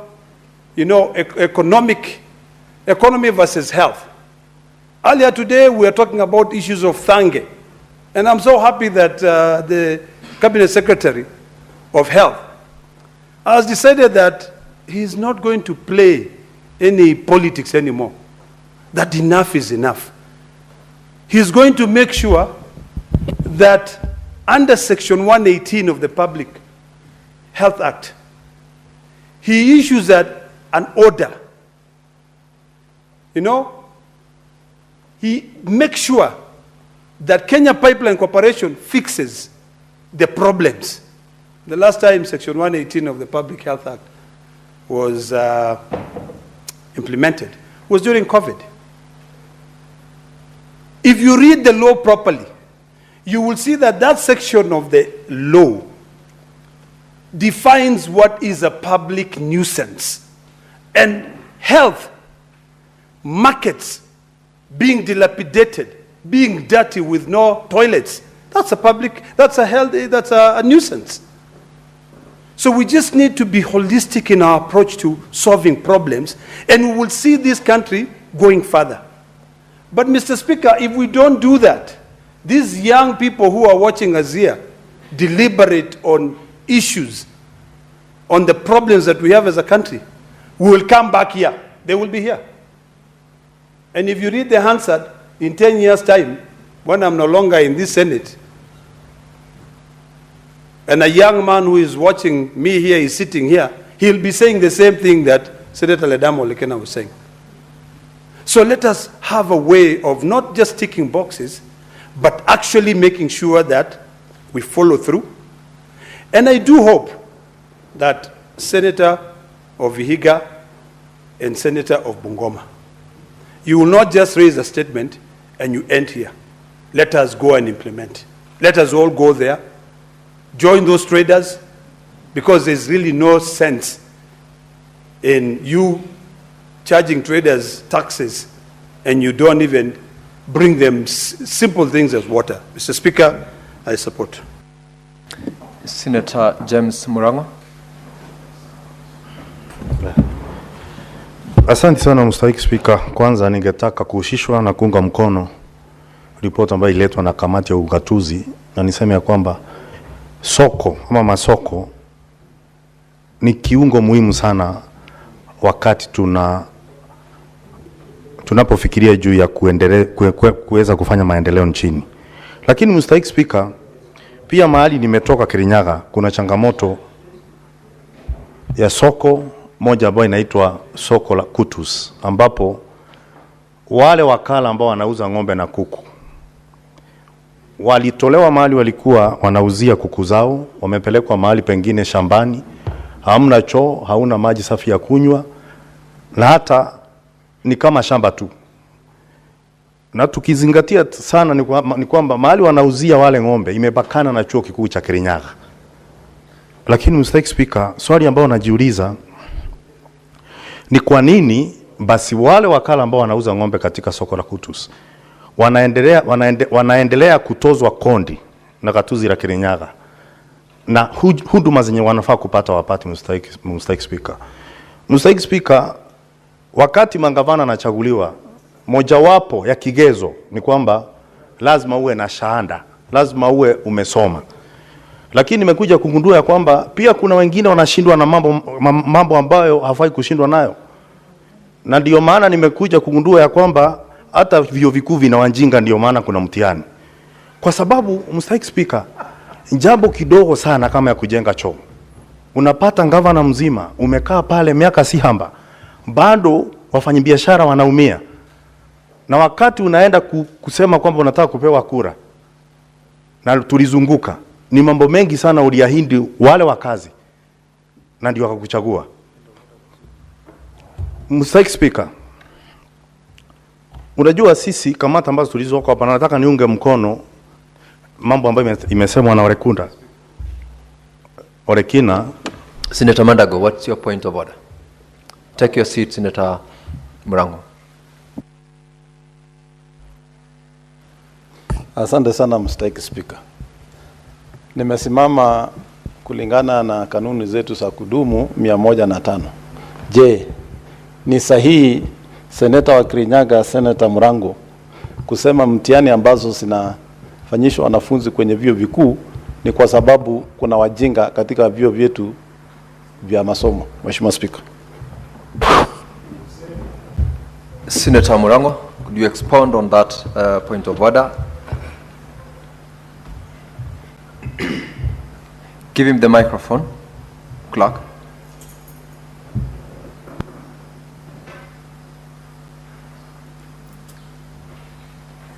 Use the next, or cross over to the dispatch, Senator Murango. Now you have the microphone. You may proceed. Asante sana Mr. Speaker. Mr. Speaker, katika Kiswahili kuna misemo ambayo inaitwa nahau katika Kiswahili. Na wakati nahau hutumika mahali ambapo unataka kumaanisha kitu kile huwezi kumaanisha moja kwa moja. Na ndio ningetaka kumwambia Senator mwenzangu ni kwamba si kumaanisha kwamba watoto wanafanyishwa mtihani ndio wapimwe ujinga. Hapana Mr. Speaker. Ni kama tu kusema kuna kupepeta ipoe na kupepeta iwake. Katika Kiswahili mimi na pepeta iwake. Nadhani akitaka kujua zaidi tutaonana kando niweze kumfunza kidogo Mr. Speaker. Mr. Speaker, nilikuwa nasema ya kwamba nimeona wafanyabiashara kiumia na wanatozwa kondi katika soko ambalo halina huduma Mr. Speaker. Lakini pia zile kamati tuko nazo hapa hatufai kuwa sisi kila wakati sini walalamishi. Na kwa sababu kesi ya nyani huishia shambani, wale mangavana mahali watakuja baadaye ni hapa katika jumba la Seneti. Kwa hivyo sisi ndio tunafaa tukate kauli na tuondoke tuende tukatafute na tuangalie zile kazi inafanywa na pesa ambazo wanapewa wale mangavana. Mr. Speaker, katika kamati yetu ambayo ni ya mazingira tuliweza kwenda Busia siku moja kuangalia tetesi ambayo ilikuwa imeletwa hapa na Senator wa Busia Omtata, ambalo ni bwawa ambao lilikuwa limechimbwa na takribani milioni 24. Ukiangalia katika zile stakabadhi ambazo tulikuwa tumeletewa pale katika kamati tukiwa tumekaa hapa Seneti, na ukifika kule mashinani kuangalia ile kazi ilikuwa imefanyika, zilikuwa vitu viwili tofauti sana. Mr. Speaker, mwenye akona ujuzi, hata kama ni mkulima ungejua kwamba kile tulipata kule hata milioni 5 haingeisha kuchimba kwa sababu ilikuwa ni shimo, haikuwa ni mbwawa. Lakini tulipoletewa stakabadhi zilikuwa zinametameta, zilikuwa tamu kusoma, lakini ukiangaliwa jedwali na zile matumizi yalikuwa ambayo ilikuwa imenakiliwa katika zile stakabadhi ni kwamba walikuwa wametumia milioni 24. Kwa hivyo Mr. Speaker, kinachosemwa hapa na ukienda mashinani vitu mbili tofauti kabisa, Mheshimiwa Spika. Na ningeambia pia gavana kwamba wakati tunaomba kura ni vizuri pia vile tunaambia wananchi tufanye. Kawaida wananchi ndio wanatupandisha ngazi. Na unajua anayempandisha mwenziwe ngazi ndio upigwa mateke menoni, kwa sababu wewe ndio uko chini mtu anapopanda. Na wakifika kule juu wakati mwingi wanakula matunda, wananchi wanapata maganda. Mr. Speaker, sioni haki ya kulipiwa ama kwenda kule unalipia funduma ambazo unjazipata. Na nikimalizia, Mr. Speaker, ni kwamba katika shinda tulizo nazo pia inatupa taswira ya kufikiria sana hata wananchi wakati wanafanya uchaguzi. Kwa sababu ukitia chui zizini hakuna siku utaishi na majuto. Kwa hivyo tunapochagua watu kwa sababu maybe kwa sababu ya sura, maybe kwa sababu ya sura, wakati mwingine kwa sababu ya tuangalie maneno tumendanganywa, tunakuja kupatwa na vitu kama hizi. Kwa sababu lile soko limekuwa hapo sasa kwa miaka zaidi ya 10. Na naona ya kwamba tutafika mwaka 2027 wale wafanyakazi na wakala wa ng'ombe pale bado watakuwa wanatambika. Mr. Speaker, lakini katika kamati tunazokaa, shinda ambao tunayopata wakati tunajaribu kufanya kazi yetu ni gani? Ni kwa sababu kila wakati tunapoita mangavana waweze kujibu, tunapata sababu. Atasema ni mgonjwa, atasema amesafiri. Na sisi tunakaa kama hatuna majibu, hatuna jawabu. Kwa hivyo kama pia tungeweza kutengeneza sheria ambapo gavana akiitwa kama leo, Mr. Speaker, tulikuwa tunafaa katika kamati ambayo nakaa ya mazingira kuwa na gavana mmoja kutoka Bungoma. Yeye ndo alipeana tarehe ya leo atakuja katika kamati. Leo ameleta barua nyingine kwamba hataweza kukuja. Maswali tunauliza ya fedha kama floka hatungefanya. Unapata ya kwamba kazi inaendelea kuzindi lakini hatusongi mbele kwa sababu mangavana hawaji. Lakini kwa sababu maseneto wamekuwa ni kama tingatinga. Kazi yetu ni kulima na kubomoa milima. Tukimaliza kubomoa milima, unaekelewa kwa lori, unaambia utaharibu barabara. Ndio imekuwa namna hiyo. Uhitaji wetu kwa mangavana tu ni wakati tunakuja kugawa pesa ziende mashinani. Tunapomaliza maswali na kuanga ni kama dharau. Maswali ukiuliza unajibiwa visivyo. Wewe unaangaliwa kwa jicho lingine ni kama ushakuwa wewe ni kama shetani. Ukionekana hata kama unajaribu kuangalia kazi venye inafanywa, unakuwa ni ya ndui. Lakini tunafaa tuweze kuponya hili na kupitisha sheria. Kama gavana anaitwa haji katika Juba la Sendeti, mugao unapofika, hebu kwanza akuja aelezee kabla hajapewa pesa. Hilo tu ndio litatufanya sisi tuheshimike kama nyumba. Asante sana Mr. Speaker. Honorable Senators, before I allow the next member to contribute to the motion, I have a communication to make. This is on visiting teachers and students from Orero Boys High School in Rangwe constituency, Homa Bay County. Honorable Senators, I would like to acknowledge the presence in the public gallery this afternoon of visiting teachers and students from Orero Boys High School in Rangwe constituency, Homa Bay County. The delegation comprises 5 teachers and 45 students who are in the Senate for a one-day academic exposition. In our usual tradition of receiving and welcoming visitors to Parliament, I extend a warm welcome to them, and on behalf of the Senate and on my own behalf, wish them a fruitful visit. I thank you. The Honorable Senator from Homa Bay, Senator Kajwang, is in the House. I'll give you under 1 minute to welcome this delegation. Thank you, Mr. Speaker. I join you in welcoming the boys from Orero Boys. This is the best school in my county. In the last exams, they posted the best performance. And it was not just for 1 year. It has been consistent over the years. Mr. Speaker, I joined the boys during their prize giving day, and I'm extremely proud of them. When we were there, we encouraged them to continue working hard and made it clear that leadership is not only about being a senator or an MC or an MP. You can be a leader in the medical profession, in the legal profession, and in the other professions. And Mr. Speaker, a lot of Orero old boys are doing extremely well in diverse professions. I want to encourage and I want to congratulate them. And when you go back, please pass my regards to your principal, my friend, Mr. Dickens Bula, the entire teaching fraternity, and especially the boys, the ones that we danced with that song of of slashing people. I've just forgotten its name. Mapangale. You can trust Karen Nyamu to remember. We danced Mapangale with the boys. We had a nice time. We shall continue supporting you, and we pray that you'll continue leading Homa Bay County, leading Nyanza in posting good results. Thank you, Mr. Speaker.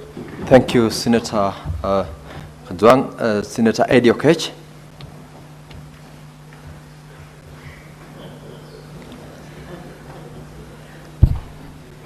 Mr. Speaker, thank you for giving me this opportunity. And also, may I take this opportunity also to thank amazing senators for their industry in the visit that they had, majority of it in the Western Kenya region. Mr. Speaker, perhaps you might not know, but I actually studied in the Western Kenya region. I'm an alumni of Friends School Kamusinga, which I'm very proud of, having been educated there and having been nurtured by the waters of FSK and under the leadership of Ambassador Simon Nabukwesi, who taught us a lot of things. And it is always very, very inspiring when you see a report capturing places like Kamukuywa, places like Kimilili, places like all the Kandui areas, that these are places that went through sports. And, the senator of Bungoma will tell you that some of the produce that we see in this country, if you think about top 10 fresh produce, agricultural produce that you see in this country, certainly that region is the hub that feeds the nation. Of course, that also trickles down all the way to the regions of Nyanza, Homa Bay County, all the way to Migori County, not negating other places that also are feeding the country. So this is a very good report, and it's a good report in the sense that it touches at the core of our economy strength, Mr. Speaker.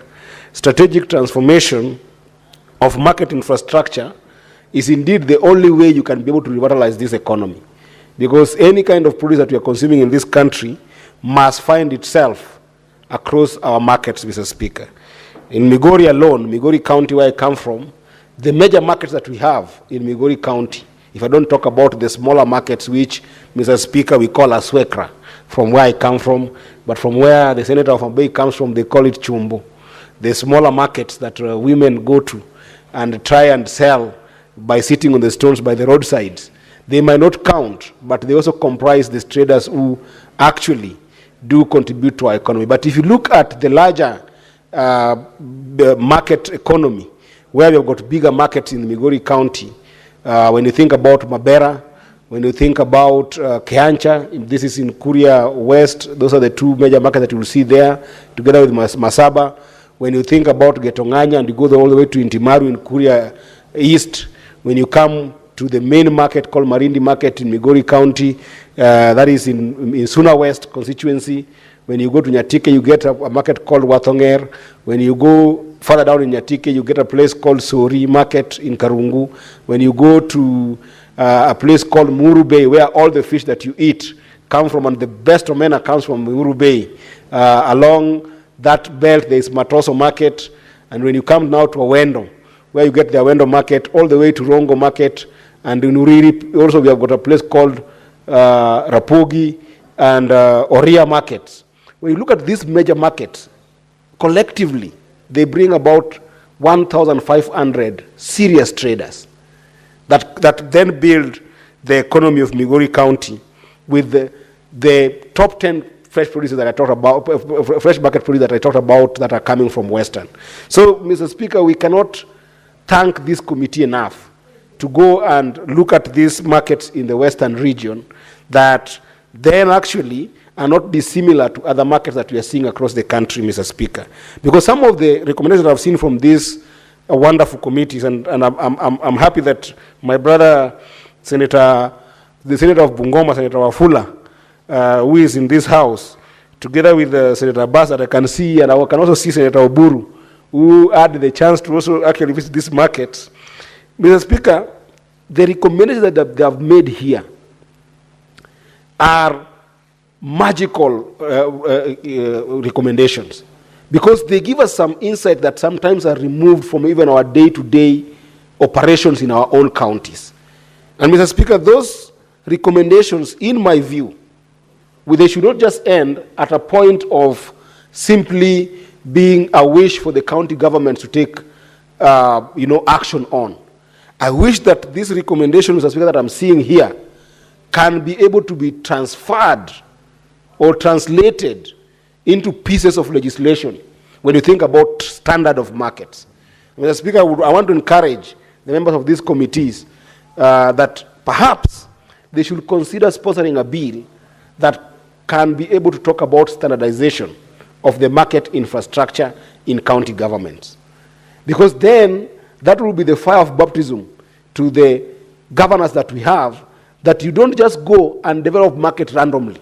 There needs to be some standards of how this market should look like. If you go to countries that have made strides, Mr. Speaker, across the globe, whether you go to Singapore or you go to the United States or you go to any country in Europe, whether in the UK or even smaller countries within the region, like if you go to South Africa, for instance, compared to the United States, South Africa will be a smaller economy, but it's a good economy in the continent. If you go to these countries that have made strides, there is a clarity in terms of standards that must be there in a market. That you cannot build a market without some standards. So for instance, if you've got a market that has got capacity that we are being shown here, like places like Kandui, Kamukuya has been mentioned, Webuye East has been mentioned. If you go to this market, Mr. Speaker, number one, you cannot lack disaster readiness and preparedness strategy and infrastructure. What do you do in a market such as Kamukuya or Kimilili for this matter, or even in Bungoma town, where there is a fire hazard in that market? How do you evacuate people in a congested market, and how do you make sure that you protect property of people who might not have the power to actually restock their goods or to reconstruct their infrastructure, like a small kiosk or a small stall that a Mamamboga might have been able to save for 3 years to put in place? So the first standard that must there be in a market should be fire or any disaster readiness and preparedness that can be able to ensure that that market is dealt with. Mr. Speaker, if you go to some of our counties, the firefighting instrument is lacking in all these markets. And if there is a firefighting instrument within that county, then it is so much spread that if maybe there is one fire engine in one corner of the county, and the fire that you find has happened is in the other corner of the county. By the time a response is given to this kind of disaster, Mr. Speaker, our people have lost a lot of things. Recently, Mr. Speaker, in Migori County, we had a fire hazard right in the middle of town at a place called Osaka. And Mr. Speaker, my heart bleeds because the people in Osaka, the place called Osaka within Migori town, right inside the market, lost a lot of things. Yet, Migori town and where this fire happened is the mainstay of market economy in Migori County. There was no proper response, and people who are some of them I grew up with ended up losing a lot of resources here, Mr. Speaker. Number two, Mr. Speaker, I cannot imagine a market without proper waste management and sanitation, Mr. Speaker. Why can't we pass a bill in this house that the money that we are sending to counties, if a governor chooses to build any facet of a market, then it cannot lack an infrastructure for waste management and proper sanitation, Mr. Speaker. We cannot go to markets where when you leave your house, because most of these counties tend to be rural counties, Mr. Speaker. And in rural counties, if you visit my brother, Senator Kajuang, you'll find that he stays in a very serene place, Mr. Speaker, facing the lake. And it's a very nice place, very green, very lush, very nice, community living. But then, you can imagine people from his village, when they leave that lush place without any form of disease or any form of infection, just to go and buy their produce in a market, anywhere within Homa Bay County, just as an example, of course. and then you go to a congested place where the waste management is not proper. There are no toilets. There are no proper sanitation mechanism. And then somebody comes back home when they are sick. And they just went to fetch food. Why can it be a standard that our markets must then have proper sanitation, Mr. Speaker? This is a bill we can pass in this house just by putting up standards to these markets, Mr. Speaker. Mr. Speaker, in most of these markets that have been mentioned here, the vast markets that we have seen coming from Western Kenya, Mr. Speaker, they lack proper drainage when there is rain, Mr. Speaker. How can rain stand between our mothers and our sisters and our daughters who are in these marketplaces selling and making money, Mr. Speaker? That simple rain of about 30 minutes won't stop a market operation for the entire day, and that day people go home without resources, Mr. Speaker. We must be able to figure out these drainage issues. And of course, the issue of drainage, Mr. Speaker, go with the larger issues of vagaries of nature that makes it difficult for women, especially, who tend to spend most of the time trying to sell and make a living in these markets. Some of the vagaries of nature that are adverse weather conditions, Mr. Speaker, make it completely impossible for them to actually do business. If you go, for instance, in Migori County, I can barely mention 3 markets that have got proper shelter, or if you may, proper shades that can allow women to even go to the market at 2 p.m. Some women will prefer going to market, and even other younger people who are going to the market to sell, they will prefer going to the market as late as 4 p.m. when the sun is a little bit heading towards sleeping time, because they cannot be able to endure the scorching sun, Mr. Speaker. Why would that be? And then you are wasting their productivity when they are willing to go and trade to be able to contribute to our economy, Mr. Speaker. And same applies to rains, Mr. Speaker. When there are heavy rains, you find our people cannot be able to trade in these markets, just simply because there's no proper shade infrastructure in these markets, Mr. Speaker. That should be a standard. At this point in time, Mr. Speaker, there is nobody in our economies, especially after devolving a number of functions of government, Mr. Speaker, there is no reason why the market time for our men and women who are working industriously in our communities, there is no reason why market time must end at 6 p.m. just because there is no proper lighting in markets that then leads to security problems and insecurity issues that make people who are trading in our markets be able to leave the market, Mr. Speaker. These should be standards of our market, Mr. Speaker. And of course, Mr. Speaker, I cannot overstate the issue of how our markets are planned against a congested population, Mr. Speaker. You'll find that the connectivities of our roads, the issue of sometimes walkways, and the issue of sometimes even border borders and motorbikes, and even normal bicycles, Mr. Speaker, cannot be able to access these markets where they can be able to move goods easily among populations. Mr. Speaker, I don't know why county government don't see the issue of market planning as an important facet of their own source revenue. Because, Mr. Speaker, the moment a border person cannot be able to access a market infrastructure, or a bicycle person who is carrying simply vegetables from their farm cannot access the market infrastructure because it's congested and not planned, what ends up happening, Mr. Speaker, is that a swath of them then simply resort to selling along the road. And when they sell along the road, Mr. Speaker, a lot of problems end up emanating for our counties. Because that selling along the road instead of where the market has been secluded for them to sell, number one, it becomes a health hazard. Because of traffic problems, I've seen a number of places, a number of times, Mr. Speaker, and I know you saw this in the headlines, when Migori County lost a lot of lives when traders along the roadside in the middle of Migori town who could not be able to access the market were faced with trucks that had lost control in the roads and hit a number of people who ended up losing lives because their only solution to their problem of access to market was to go and sell by the roadside, Mr. Speaker. And I haven't even talked about the wastage of time that we end up losing productive time because of ensuring traffic in these areas, Mr. Speaker. So this standardization, Mr. Speaker, is what I wanted to invite this House to be able to look at, so that, Mr. Speaker, the idea of informal selling points that ensues in our counties, Mr. Speaker, as a result of not planning our markets can end in our counties, Mr. Speaker. There is always a directly proportionate return on orderly commerce between the revenues that the government gets and the revenues that other people also get who are trading in the counties, Mr. Speaker.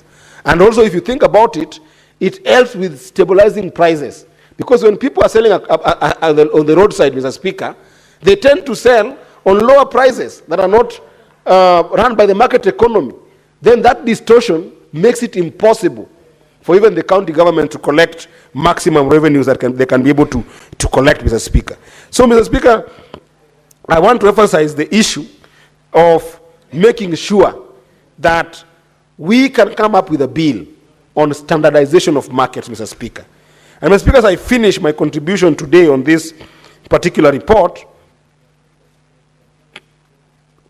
I wanted to perhaps just mention by passing that, Mr. Speaker, we cannot talk about the issue of markets without looking at the issue of municipalities. Because municipalities, if you look at the Urban Areas and Cities Act, Mr. Speaker, that act sought to help county governments to be able to create municipalities that can work as agencies for revenue collection for particular functions that they will have delegated to those municipalities. And these municipalities are a big part of market economy and arrangement in terms of planning. And this has been dwindling because county governments are not willing to cede these responsibilities to the municipalities. They're not willing to allow that autonomy of municipalities to take shape, Mr. Speaker.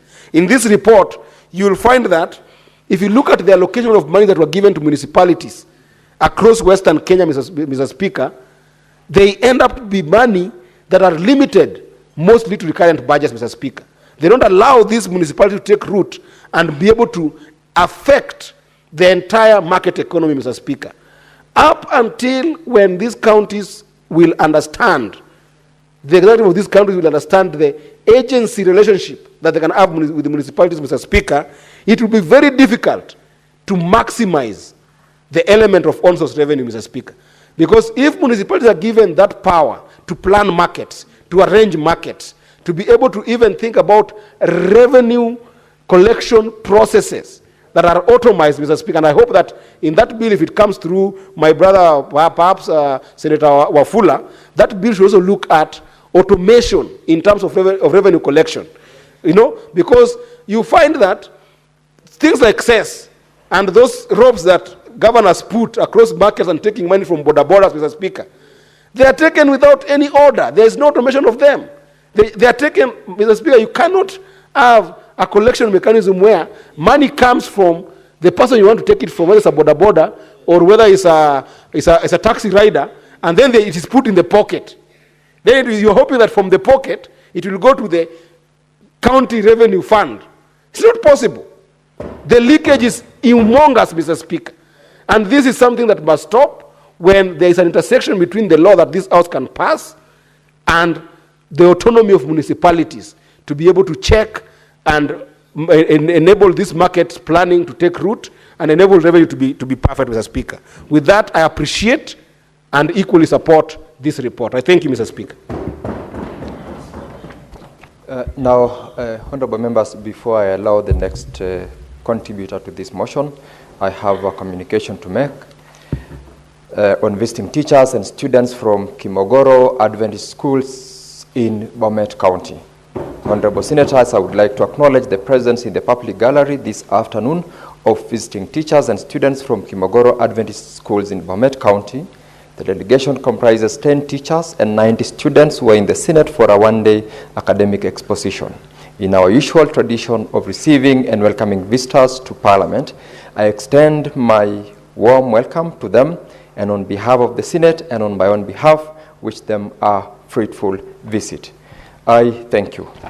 I will allow Senator Cherargei, before he contributes to this motion, under 1 minute to welcome that team on behalf of the chair.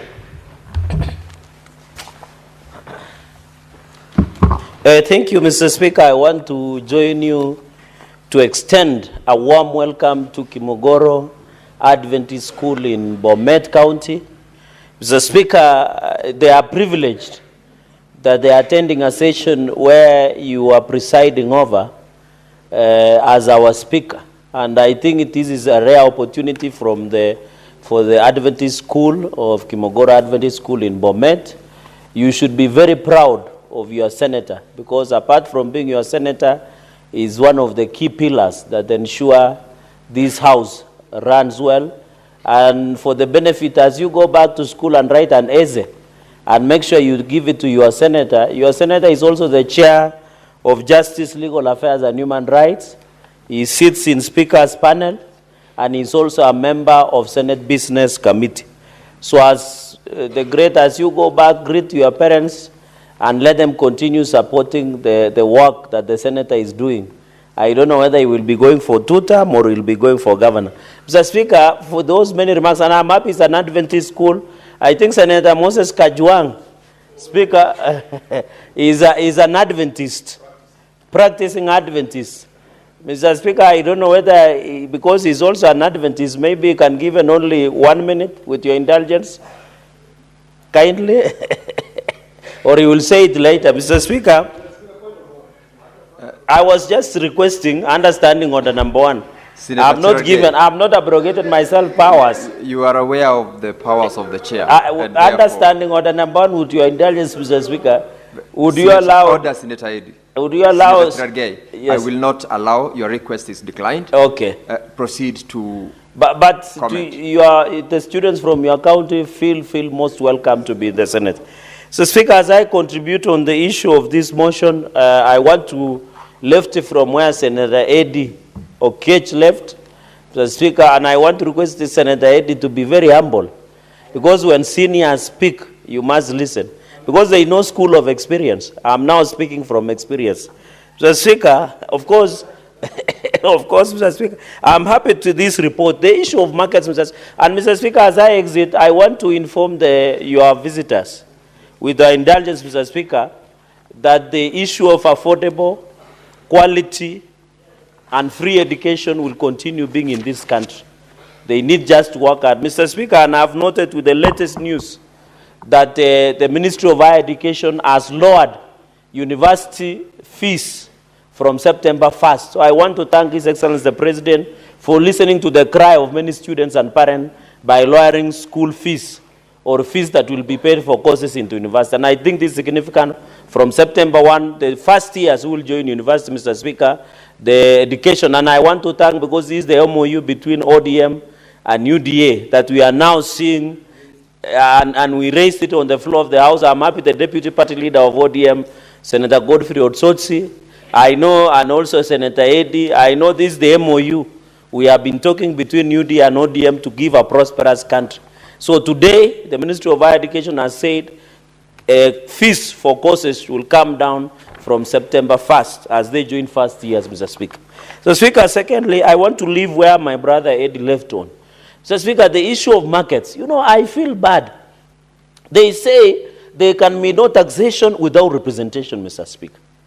There can be no, and that is the point. I don't know where governors find the courage in Chebunyo. Is it Chebunyo Trading Center?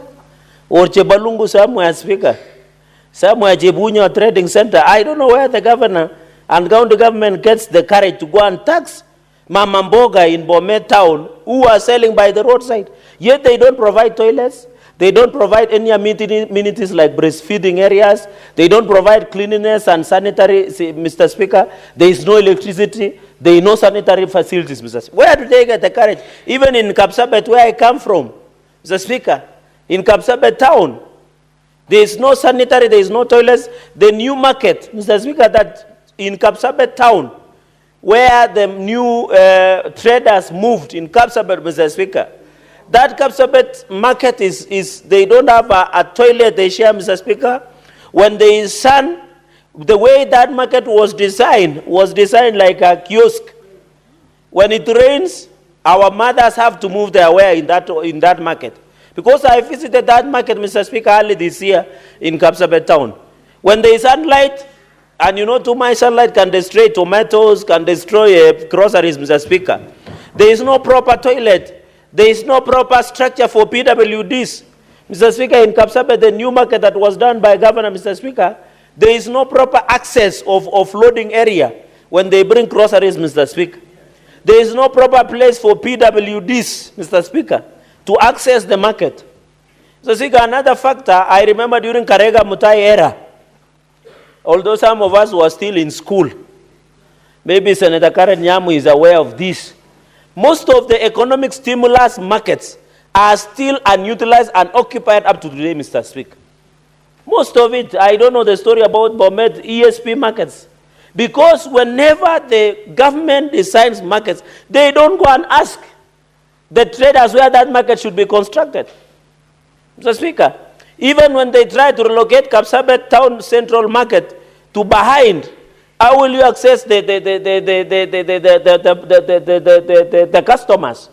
For example, in Mosoria Township, they have gone and eaten behind next to the Polytechnic. Yet the market is within along the road. They are being rained on. The county will come and take 100 shillings. It is so shameful that counties take taxes from Mamamboga and Boda. The Bodas are not lucky. When it rains, there is no cover. When the sign is there, there is no toilet. Mr. Speaker, I always ask myself, our Mamambogas must be the most resilient people, even in Viga. You can imagine them sitting, Senator Otsosi, by the roadside the whole day without, there is no market, there is no toilet. From morning up to evening, Mr. When we are human.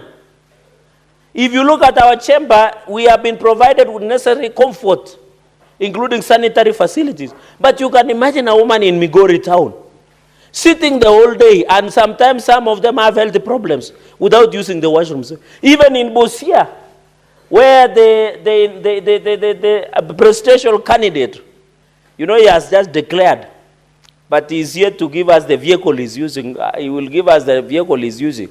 Even in Busia, and I'm happy he has done forensic audit, and I can see the governor through the speaker, he will not have peace. The way this gentleman is doing it, he will have a rough time. Even in Busia, Mr. Speaker, I'm asking myself, these women that stay the whole day without toilets, where do they go? Mr. Speaker, and some of them have problems, health problems. Mr. Speaker, and then the county government does not have shame. The Migori county government goes and tells them, can you pay? The Vihiga county government does not go and share. The Busia, the Nairobi, even in Bomet, and Manziwa Kanairo is here, Senator Karen Nyamu. I don't know how those women survive. And I'm happy I saw her in Roysambu, evading that in Roysambu, trying to look for votes, Mr. Speaker.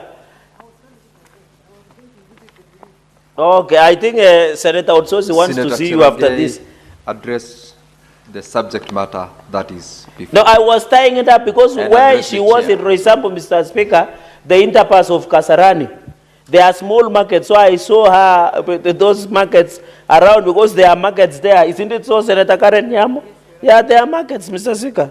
Some of us know this through the Speaker. Some of us know this town very well, Mr. Speaker.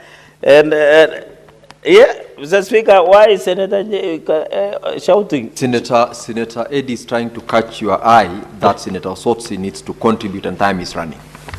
But Mr. Speaker, you should know the standing order. You limit debate. Has it been limited? He's trying to catch your eye. That is why the choice of my words. No, I thought he's telling me this. He's telling me you are hitting it properly. I didn't know. I thought he's saying you are hitting it properly. Mr. Speaker, number two, I'll try to condense. Thank you, Speaker, for that guidance. I'll really try to condense. For example, even I saw, Mr. Speaker, another danger to our markets is what you call Kena, Kura, and Kera. I saw, Mr. Speaker, they were destroying markets in Kayega. You know Kayega, Mr. Speaker, it is in Kakamega County. Mr. Speaker, I've seen these road agencies. Why would you allow our people to do markets and then come and destroy them? Kera and Kura and Kena must be called to order What we are seeing, Mr. Speaker, in this country is what we call infrastructural evictees. We no longer have a forest evictees.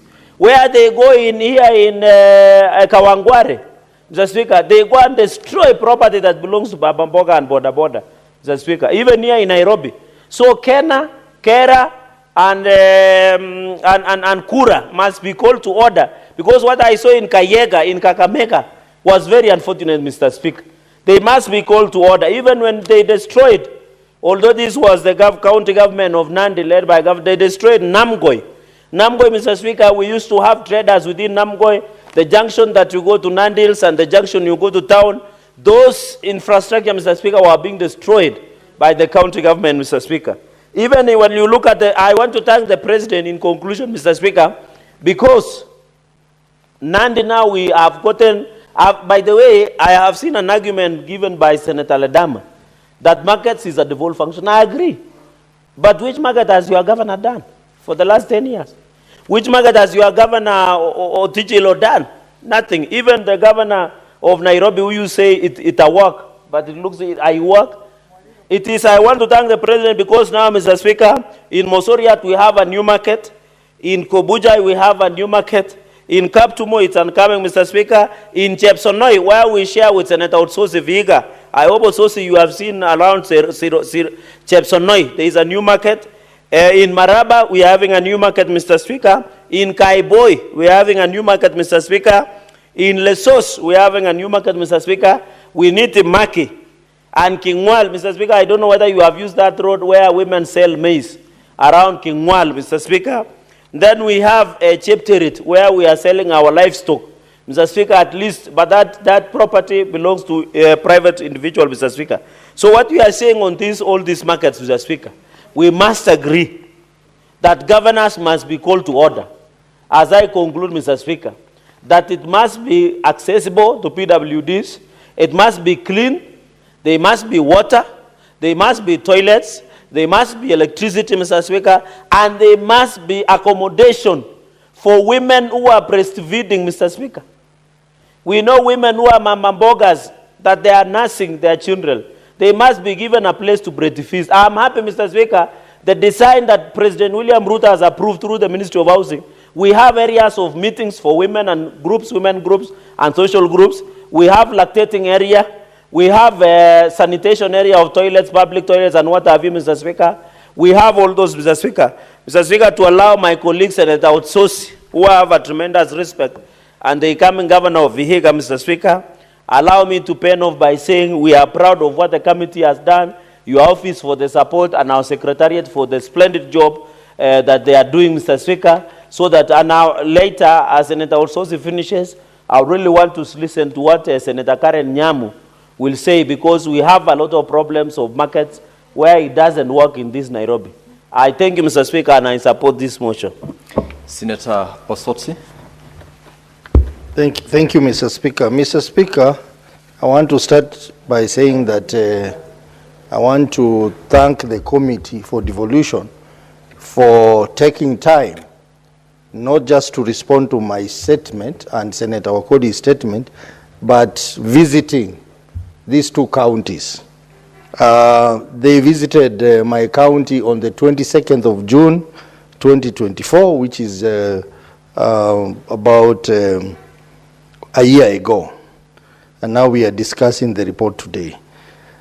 Mr. Speaker, what precipitated this statement was because the traders at Luanda Market had gone on a tax boycott. Luanda Market is the largest market in Vihiga in terms of not just the size, but in terms of revenue generation. And the workers, the traders had gone on strike, and that was going to affect the revenue of the county and also services provided by this market. Mr. Speaker, Vihiga County is among the 12 small counties, and it has very limited avenues or streams of revenue, on-source revenue. And in fact, the only major on-source revenue source is markets in Vihiga County. And we have quite a number of markets in Vihiga County. This report focused on Mbale Market, Majengo Market, Luanda, Serem, Chavakali, Cheptulu, Shamakoko, Esibuye, and Mudete. These are the key markets in Vihiga County. There are other smaller markets in Vihiga County like Banja, Mwicho, and others. Mr. Speaker, it is my belief that if these markets are properly resourced in terms of infrastructure and service provision, then it will be the first major step of addressing the issue of low on-source revenue. Mr. Speaker, Vihiga County generates about 300 million shillings every year as on-source revenue, but they have the potential to generate up to 1.5 billion shillings as on-source revenue. Mr. Speaker, if that money is generated in addition to the shareable revenue, then people of Vihiga will have sufficient money for capital development. Mr. Speaker, you know, one of the reasons why this House decided to change the revenue sharing formula so that they can help small counties was because they were looking for avenues of making smaller counties access development. Because of the low revenues, these counties are unable to access sustainable development. Mr. Speaker, even as we talk about that, we must also focus on source revenue that is generated in this county, and one important area of on-source revenue generation is markets.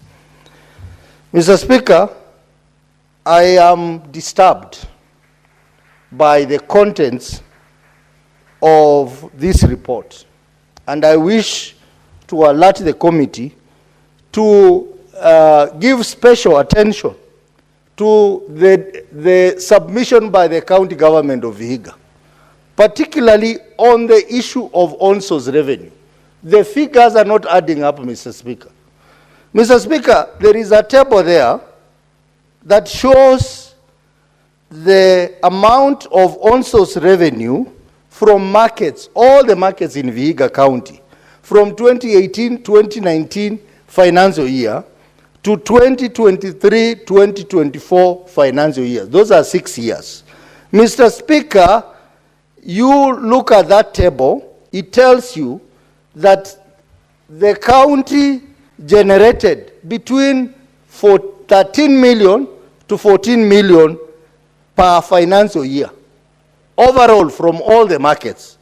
But under that table, there is another table indicating the revenue generated by Luanda market alone. And it tabulates how much was generated every month from July 2023 to May 2024. And if you look at that figure, it comes to around 40 million, which now begs the question that if one market can generate 40 million in a year, then why did the county government give us figures which indicates that each overall, each year, they were generating between 13 to 14 million. I think the committee needs to interrogate that bit, because even if you look at Luanda market, 2023-2024, the report shows they generated 13.9 million. But the same period, the entire county generated 14 million. So what are they saying? Mr. Speaker, these figures are not making sense, and I think these figures were just put in there to provide a response. They are not justified, and this is misleading the committee and the House. So I want to ask the Committee of Devolution to go back and interrogate these figures. Mr. Speaker, we cannot pass a report which has misleading information. And I will be talking to the committee to ensure that the county provides correct information, because the information that is here is misleading, Mr. Speaker. Mr. Speaker, let me now talk about challenges that we have in the county in terms of markets. Mr. Speaker, a lot of issues were identified in the report. Issues of lack of water, adequate supply of water, and in some cases, lack of water in some markets. Issues of sanitation, lack of toilets, or functioning toilets. Toilets which have been constructed and for one reason or another, they're not functioning. Mr. Speaker, the issue of drainage. Senator Sotsi, unfortunately time has run out. However, you have got a balance of 12 minutes to conclude on your contribution when the House will resume. Now, Honorable Senators, it's now 6:30 p.m., time to adjourn the Senate. The Senate therefore stands adjourned until Tuesday, 5th August 2025 at 2:30 p.m.